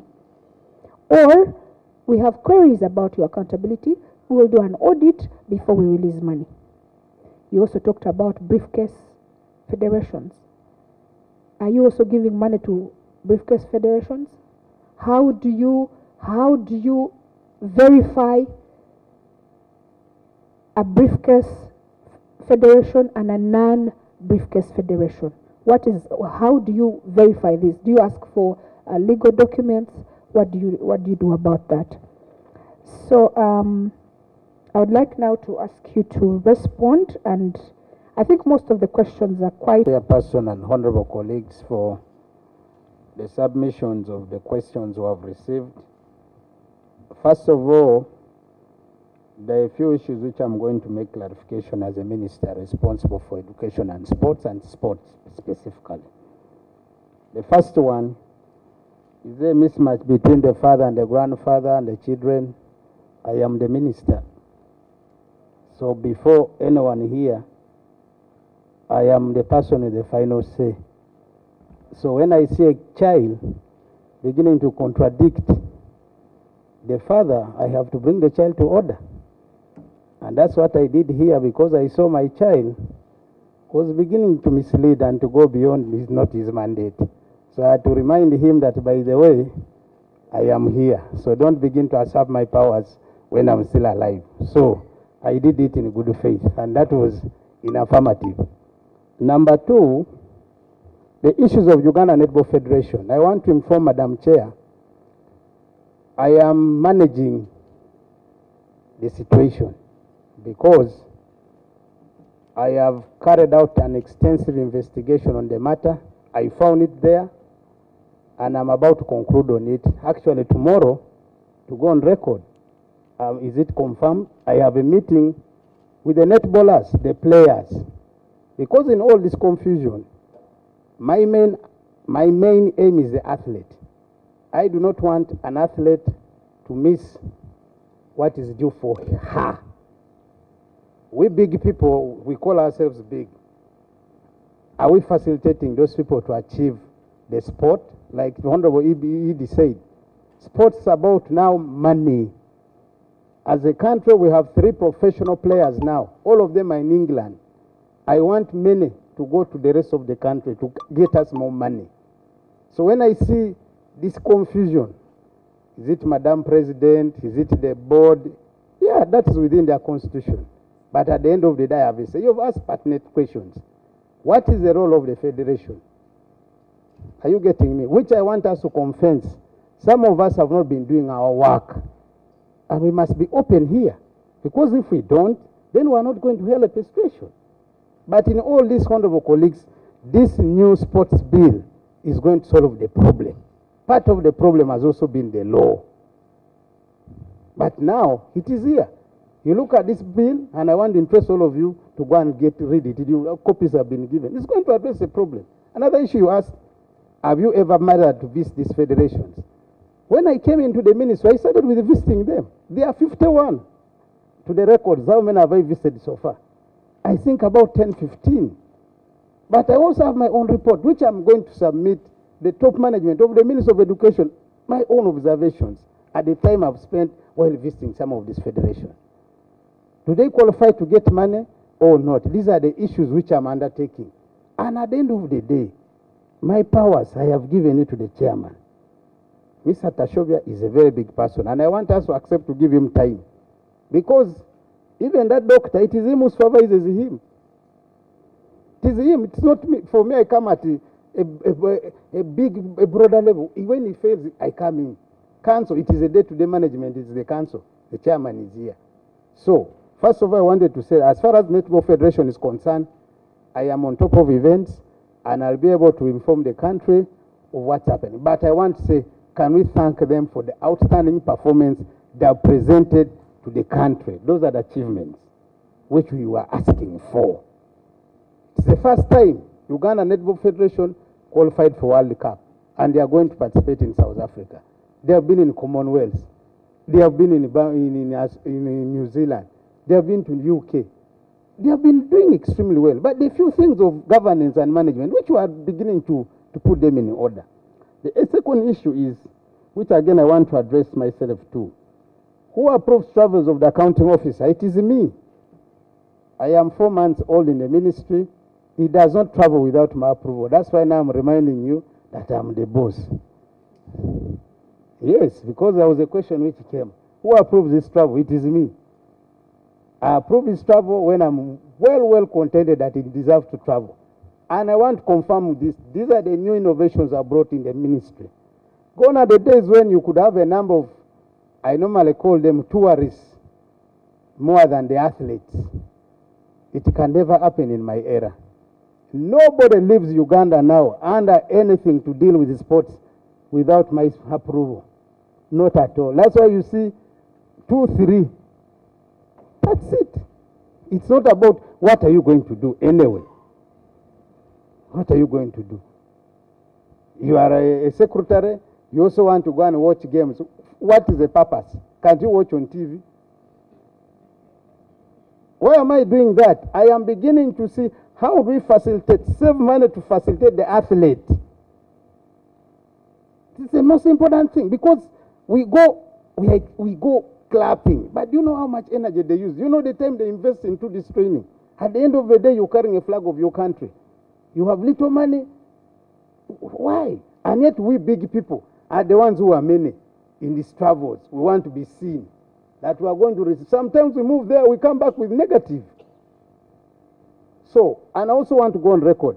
The best performing federation in Uganda, as of now, the time I've been in the ministry, is Uganda Athletics Federation. All the medals we get is from Uganda Athletics Federation. And we must clap for them. They are the only. When talk about gold medals, what? So sometimes I also have issues which maybe Madam Chair will discuss this in a closed door meeting with us. How do I allocate this money? These are the issues which I don't want to discuss in the open. I will be very interested to have a closed door session with this committee and also give my input on what I feel I have observed the time I've been in the Ministry of Sports. I will be very, very interested to be invited back to do that, but not in this meeting. The other one which I want to conclude is on the briefcase federations. As of now, I know 51 because all of them were registered by me. I must own.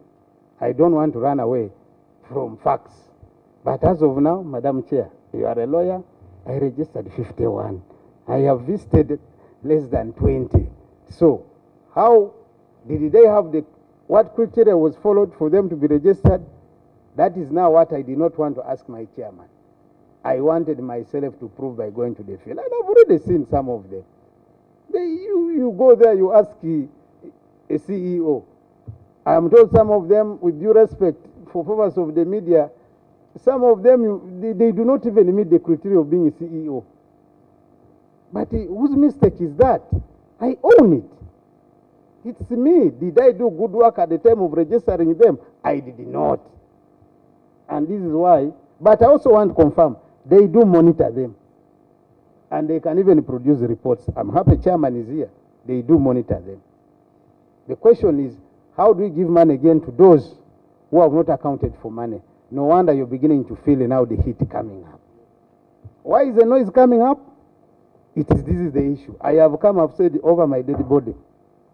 I cannot allow you who has failed to account for money to be given more money. Never. Number two, they get invitations from international organizations or federations they're affiliated to. Some of these activities are fully sponsored. But what do? They get money from government at the same fully sponsored activity.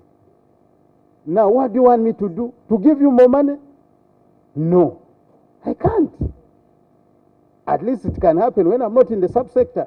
But as of now, I've said no, and they will continue crying. Honorable members, I want to bring this to attention. Men are coming to you that the ministry or the sports subsector is becoming it, and we're going to tighten. Actually, I have issues of even this ring fencing we're talking about. For instance, I have the Netball World Cup coming up in June. Is it June or September? July. Preparation alone needs more than 4 billion. But now you've ring-fenced that we must give Uganda Netball Federation 1 billion. Is it 1 billion? What's allocated is 1 billion. So where do you expect me to get money to prepare a team for World Cup? We are talking about World Cup. These are the challenges which we are facing. That's why I'm saying I need a closed-door meeting so that we discuss some of these things in detail. Rugby qualified for World Cup. I've just come back from HSBC in Dubai. We are now coming in to put up a bid to host a second Rugby World Cup, what they call World Challenger Series. It will bring here 24 countries. By that time, Nambole will be ready. How much money is coming to the country? This is what we want as a country. But the question is, how prepared is our team? The last one is on the issue of the sports policy.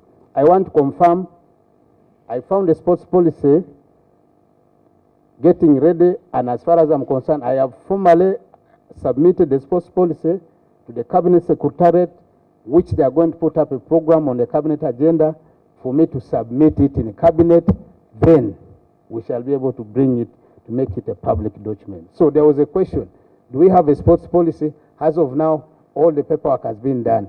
We have it, but not yet approved by cabinet. Once cabinet approves it, it becomes a formal document for all of us to consume. So, Doctor, with those many words, I want to restrict you, let me now speak as a Minister of Sports, to answer the questions which you have been asked related to matters of finances.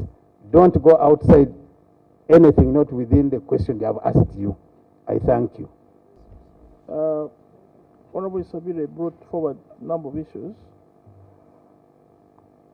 and specifically started by posing a question: why are we not suspending funding to federations who don't account? Honorable Chair and members, the policy of council requires that federations who don't account, they are not given money. And some of the reasons why they run to you and complain that we are not supporting them. I have with me, Honorable Chair and members, cases. For example, Uganda table tennis, who makes the loudest noise for me. The president, during the preparation, he had qualified 3 athletes. In our budget released, we gave 41 million only to prepare those athletes. This money was released in early June, on I think 7th of June. He accounted for this money on 18th of October. But right from the word go, he's the one running from one media house to the other, accusing council of not giving money, even when we had little money available. This is on the record. So sometimes when council guides and say, don't release money, we wait. At the same time, we do our internal reviews. Honorable Chair, I want to be on record that council has an internal audit function. And the internal audit function requires us to perform our role of doing reviews and validation of accountability reports submitted by the respective federations.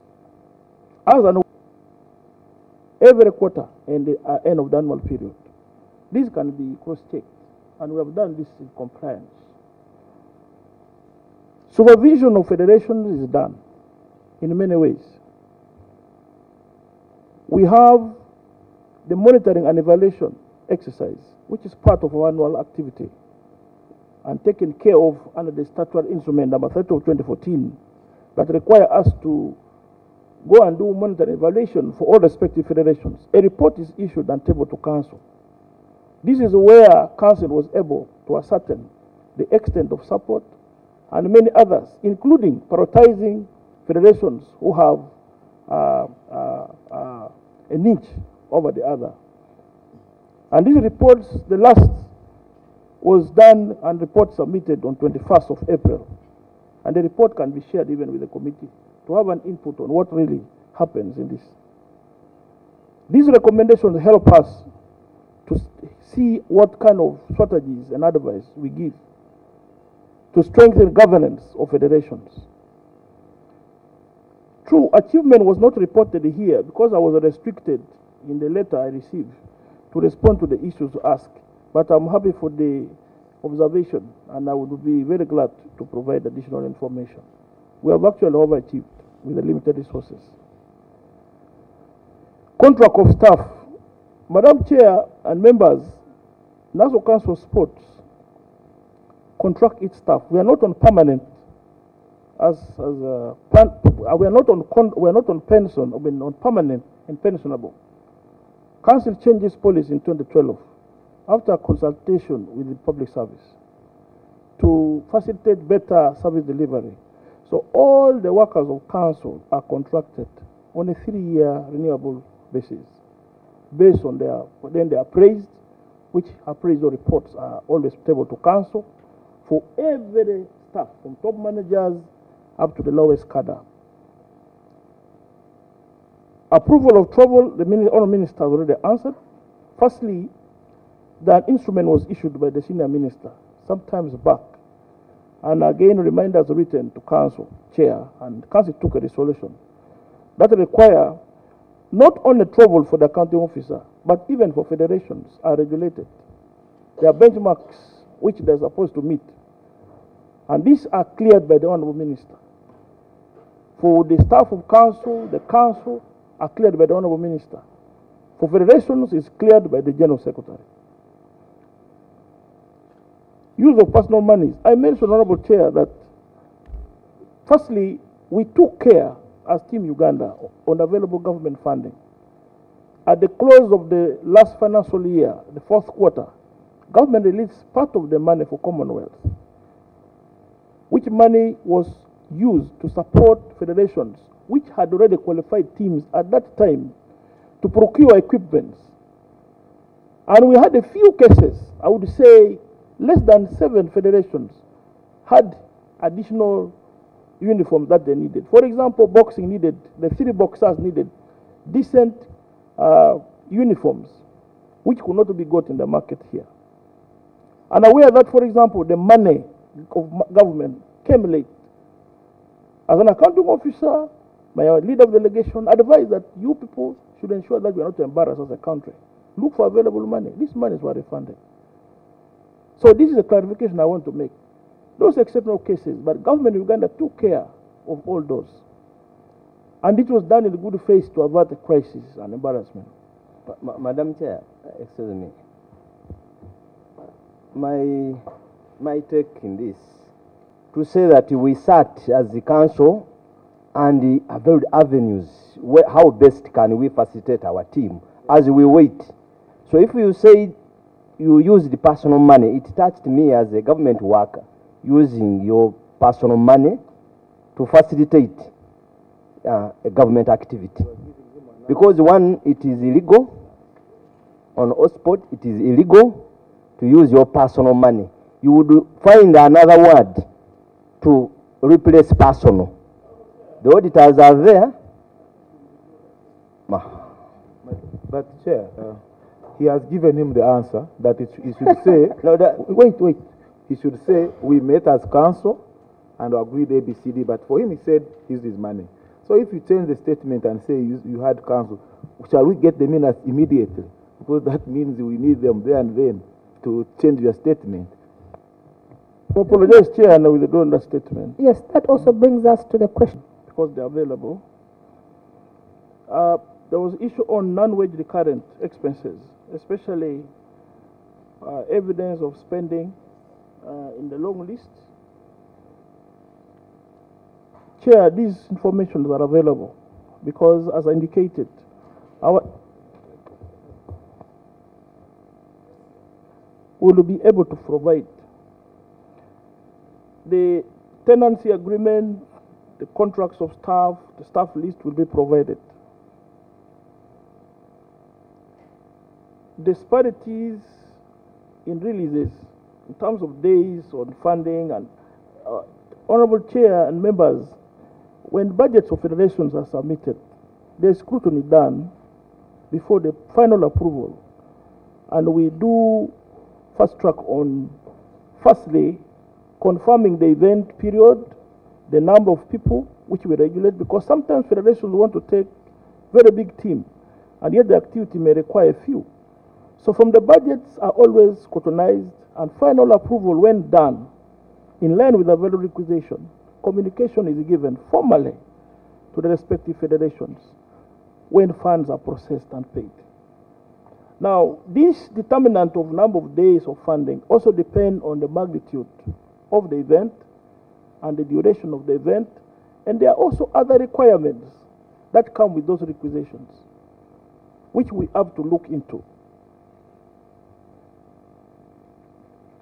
The other issues on the budget. Can I request that the documents that you're going to supply, please include the asset register and also the salaries. We shall provide. The other issue I wanted to respond to was a request for the list of gratuity beneficiaries. Chair and members, in the contract of staff, we are required as an institution to pay at the end of the annual period of the contract every year the 25% gratuity expense. That is why you see in every quarter, these funds, when, for example, staff is appointed on this date, when a period of 1 year elapses, we are supposed to pay them. This is phased out in the 4 quarters of government, such that by the time we conclude the financial year, we don't cross with any outstanding arrears. The report will be availed. The other issues on sources of revenue, I mentioned it in the report, where I indicated on the outstanding from government of Uganda revenue and the non-tax revenue. I mentioned it, and it is here in this report. Community sports programs, our balls are distributed, procured and distributed. Chair, we've been having lean budgets, very small budgets, which has been growing over time. And Council has guided to provide this support to the needy districts who apply for this support. And we have a very big, a long list of requests, some of which are from members of parliament and other stakeholders. But some also we give to federations, especially the one which can fit in to support their sport promotion agenda based on the releases. Even as we talk now, we have just procured balls and other equipment for distribution. And the first come, first priority is on the request which is tabled before council. So this, we do it annually based on what has been provided in the budget. I will welcome any member who would want this support, they also need to formally apply and it will be given.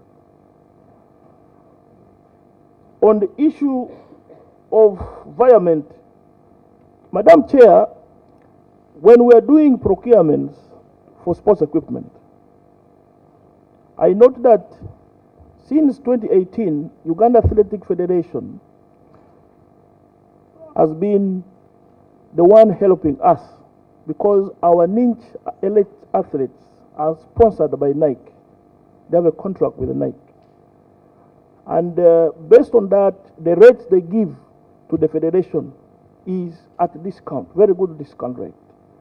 So right from 2018, Commonwealth Games in Gold Coast, the last Olympics in Tokyo, we delegate our function of procurement through the Uganda Athletic Federation. This particular issue which Honorable Solo brought forward, at the point when they were procuring what we had put in our budget, they realized that the quality of the sports equipment we wanted,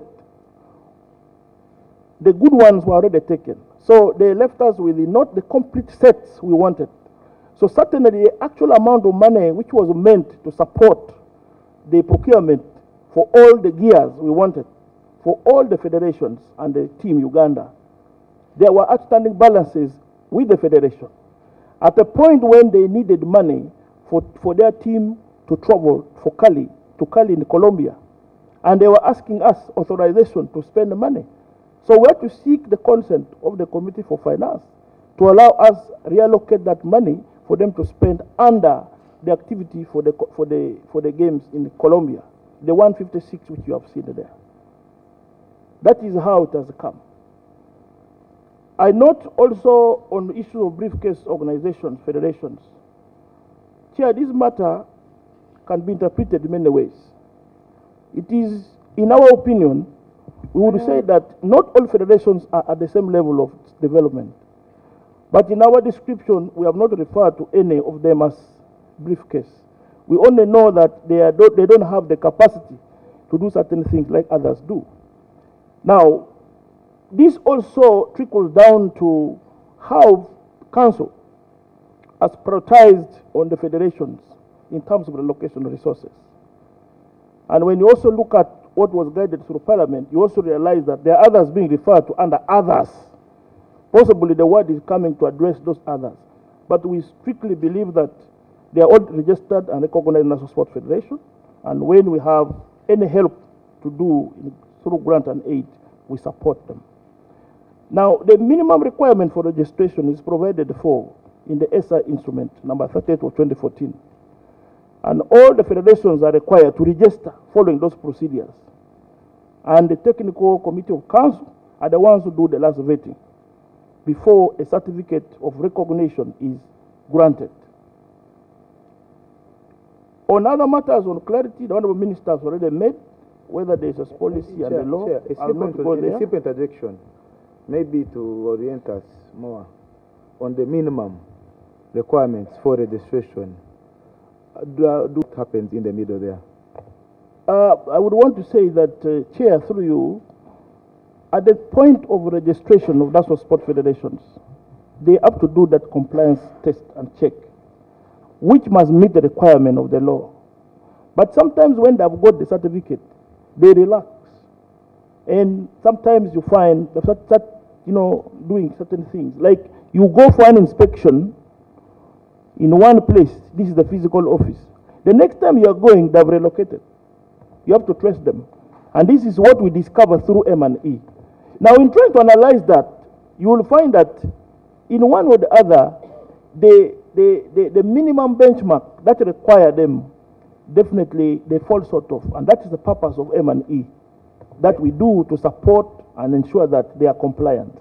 Then, Mr. Chair, no, Madam Chair, then don't they now qualify to become briefcases, as the Minister has said? Because in your communication now, you are defending in terms of capacity, and that's understandable. But we're talking about legal status of these federations. What is your minimum, and how do you verify that this one is, the legal status is what it is supposed to be? But also, you mentioned the netball, the ones that had conflict, and then they called maybe an AGM of some sorts. And so how do you deal now with that faction? Who is the legit one and who is not the legit one? What, as council, who are you dealing with? Are you dealing with the new faction? Are you dealing with the current? That's where we have a problem. Legal status. Maybe allow me interject, Honorable Chair. As far as federation management is concerned, I've been from the system. I was the head of basketball for 12 years. I was around when federations were being registered, when there was a transitioning, and I've seen a number of things happen. Talking about eligibility to be a federation that is registered, it is clear, and the instrument is clear on what you should have. At that time, everyone was trying to beat the requirement. You have an office, you rent an office, there's maybe a proactive leadership in office at that time. They have an office, they have an account, they have some level of staff, and they're registered. But these federations that we oversee are bodies that keep on changing. After 4 years, there's an election, and you have new faces that now control the governance of the sport, that have the leadership, have different abilities, and sometimes we go into the unfortunate states. For example, right now kickboxing was deregistered. We know it's a big sport, but it was deregistered by National Council of Sports. Why? Because they fell short. Technical committee tried to help them, council tried to help them, until when they said no, these ones out. When I came in this year, I was very strong on this point, and we were saying, look, there has to be growth, or we have to tell you to reorganize yourself. When it comes to issues of accountability, for example, we sat as council and said, we can't give you more money if you have failed to account. And I want to challenge, I know most of you have received complaints from some of these heads of federations. Look for a letter that is written to the chairman of council. They go to the accounting officer, then afterwards they run to an innocent member of parliament or honorable minister when he came in, until they are flashed back, because they know where the gap is. If we give you money, give you 45 days to account, and you don't account, we can't give you more money.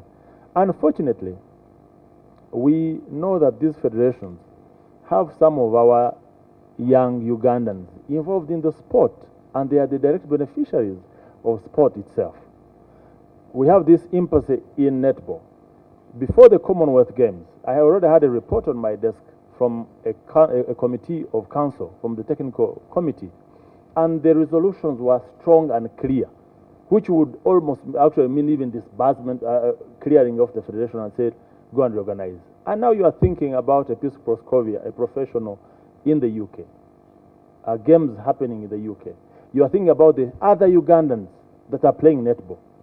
And we had to take some steps, including the organizing committee at that time, to protect the athletes.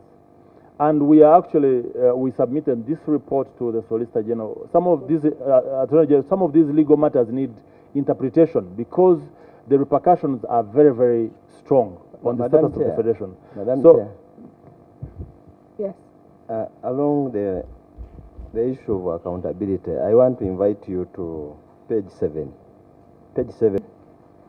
Look at the table. Then number 7, Uganda Athletics Federation. Look at the activity and the date. Mr. Accounting Officer, when did this activity take place? The document says between 1st and 9th August. Yes? The amount involved, 156 million, right? Right? But do you remember having written a letter authorizing the federation to use this money? Do you remember the date when you wrote this letter? On 26th August 2022, after the activity, right? Yes. What did it mean? When the activity had already taken place?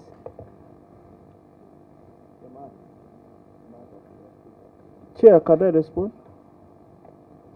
Yes, you can, but we have a few minutes before we conclude this, so please do respond to that.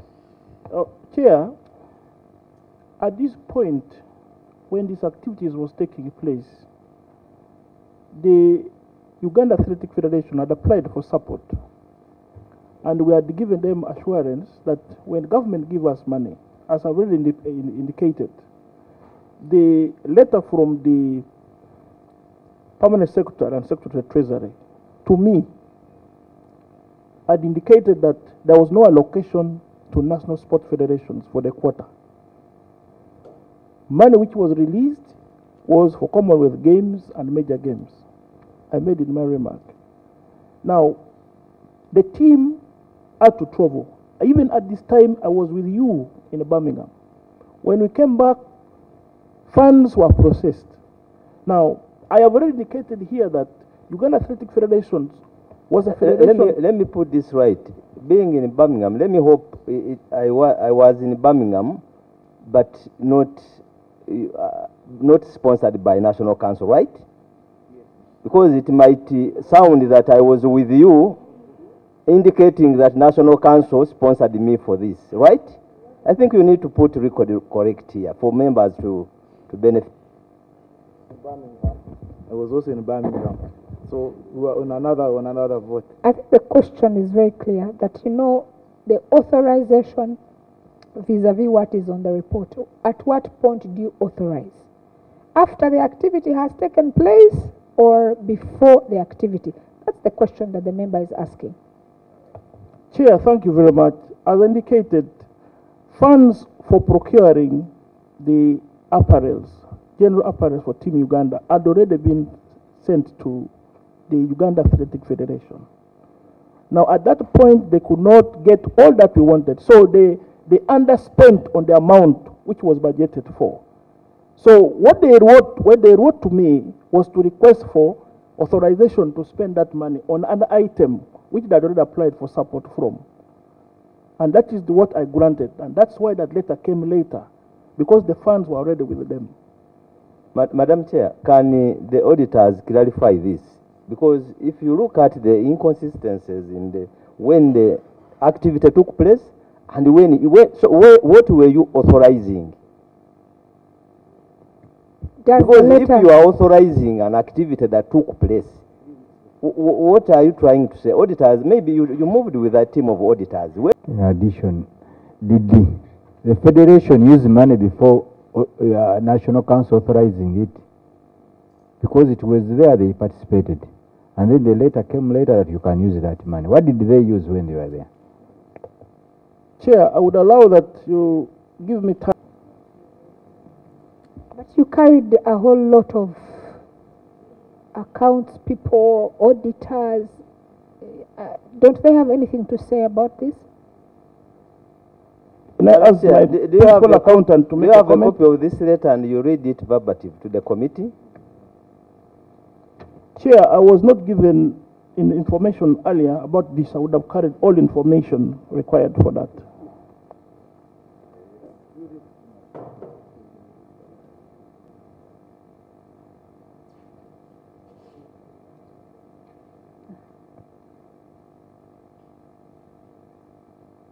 All the documents that we requested, if we can have them by tomorrow, because I'm sure they're somewhere in your files.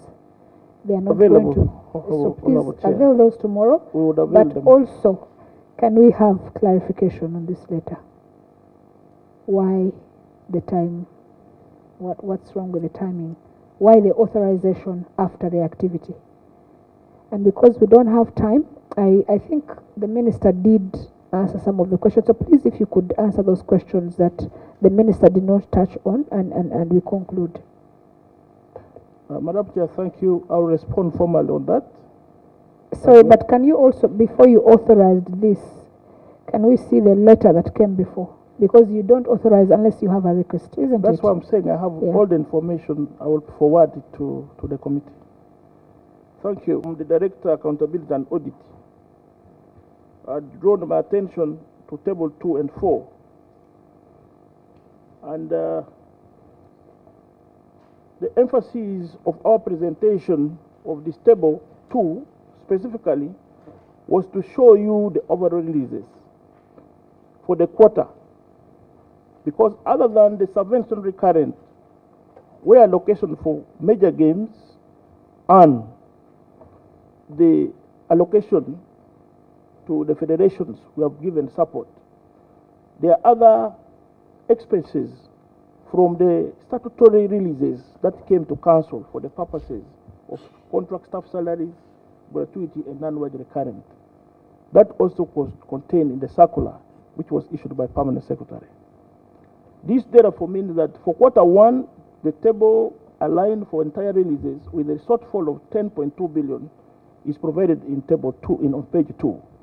When you go to page 4, it is showing you the total releases and outstanding for quarter 2. That is why we have separated them to be separate. That is the essence. You know why I was trying to help you? Can you just let him finish, please? The other aspect brought forward was to provide proof of error in charter. Chair and members, I will provide this information because since council was established, even under subvention budget, the cost center for major games was separate until in this recurrent financial year. This is clear, and I will provide all evidence. Whether the issues of the environment was correctly done, this was applied for formally, and also the technocrats, the Ministry of Finance, Special Accountant General, guided on this due process. At this time, Chair, I want to be clear, I was out of the country, but there was an acting General Secretary and the Principal Accountant who had a meeting to address this matter when it became a national concern. And this guidance was provided and procedures were followed in implementing it. The letters which were written were authoritative letters signed by the Honorable Minister. I will provide also a copy of the letter which acknowledged the error and also provided the remedies and the directive to implement. Under activity, and number 3, the issue of approval per federations. I've already indicated that the budget circulars, once issued to us, we require federations to submit annually. And as you are aware, the budget process or cycle of government starts in September. So as the first budget call circular comes, we issue also a request to federations to consider submissions on annual budget estimates, the action plan, the calendar of events, among others, including but not limited to audited books of accounts and also other sources of revenue which they are required to give us. This is consolidated to inform, and we shall provide you a copy of the consolidated budget and action plans for all the federations which we have. The periodic review done by internal audit, we have reports. This report will also be given to you. We also give a copy to the internal auditor general as part of the processes in government. Chair and members have been asked to give breakdown of expenses for the major games held. This will be provided. List of information, list on the contract of staff, we shall be able to provide, and also including achievements we have undertaken in the period. The other one is what qualifies the federation to get government funding. One, they should be registered and recognized by government. Two, the requisition must be filed with all the detail of the breakdowns, and also should be falling within the annual budget they have submitted earlier with us. Then availability of funds determined, support extended. The other issue of limited technical capacity, Chair, you have cleared it. It's not on our side. I have competent staff on my side who are professionals and have given counsel and each in terms of service delivery. That's why now we are a big institution of government and very compliant. The recruitment of staff, we are guided by our internal human resource manuals. We also have other internal policy frameworks. We have financial, procedural manuals, audit, risk management. We have all those. We will give you copies, including a copy of our strategic development plan for the next 5 years. Release of money without getting full accountability, we don't do that. That's why Chairman has already explained that part of the cries from Federation is when we don't give them money and we're asking them, please comply. So you find sometimes they come at the point when they have an activity, like yesterday. They now give you accountability today, and they want the money given to them tomorrow. So these are issues of governance. I want to say here on record, Chair, that when we get funds from the Ministry of Finance, once approval is done after the Finance and Administration Committee meeting, that guides the Secretariat. Once we have approved the payments and payments are processed, we communicate to federations and give them terms of reference based on the details of the breakdown of what has been approved for them to account. And we are cognizant that in government, we are supposed to account before we apply for the next release. So we are always time bound, and some of the challenges I brought forward was on that explanation that they have given us a bit of challenge, because sometimes they will tell you we are not releasing funds, like the Honorable Solo mentioned. The meeting which was held in the Ministry of Finance, which is actually my last presentation, was a request I made to the PSST. Chair, it came at a time when every federation was complaining on the media and castigating government and said, you have lied to us that you have given us more money, this money has not come, and the story is long. So I decided to interact with the PSST, who granted me, from his little time, to meet with the leaders. And in the meeting, he communicated the position of government of Uganda, and it was the basis upon which the last releases came in Q2 of 4.1 billion. Chair, it is important, I've not brought that information here, but I can mention it here, that in consideration of that release, they came out with a criteria. And one of the criteria, they wanted to address issues to do with the fixed costs, because they were crying that they don't have money to pay their rents, offices, and the rest. So finance released a criteria. And out of the 4.1 billion, 1.4 was meant to take care of fixed cost expenses for the 51 federations. Now, when we are measuring appropriation schedules from the level of council, what we considered was looking at the actual approved budget. If it is a FUFA, we look at what has been released in the annual period. If it is 40%, we pick on 40% and target on the 1.4 for you to get a percentage breakdown for all the priority sports. When it came to the 2.5 billion for money for competitions, still we use the same yardstick of 40%, 41% to distribute, and that list will be available to you, Chair. This guidance provided and have an attachment schedule.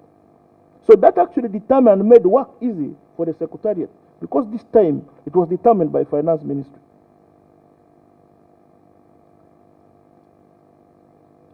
The other aspect, which is the last one, concluding, is on the how do we verify compliance with national sport federations through the reports, the M&E reports which is issued. And this recommendation, once my technical team does monetary evaluation, a report is tabled with a comprehensive report, and council advises on the next course of action. These are some of the issues why you see a federation like kickboxing was degazetted. This is based on the reports. And even this year, we are set to conduct M&E exercise to inform council on the status of federations. I submit. thank you very much. I think we want to bring it to a close. List of the things that we have asked for you to submit and the timeline so that you submit them on time. I also want to say that this is not the last time that we are going to interact with you. So please, when we next call on you, we would expect the same cooperation that you have exercised this morning. So I want to ask you to take leave and allow us a few minutes internally. I'll ask the Honorable Margaret on behalf of the committee to see you out, courtesy of the committee. Thank you once again for coming.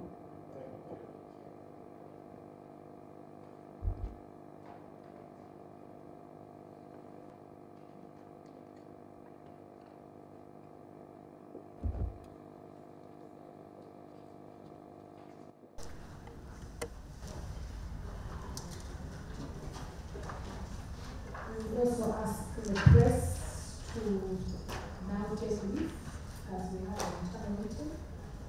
It will take us a few minutes. This one. I thought we told you the new library.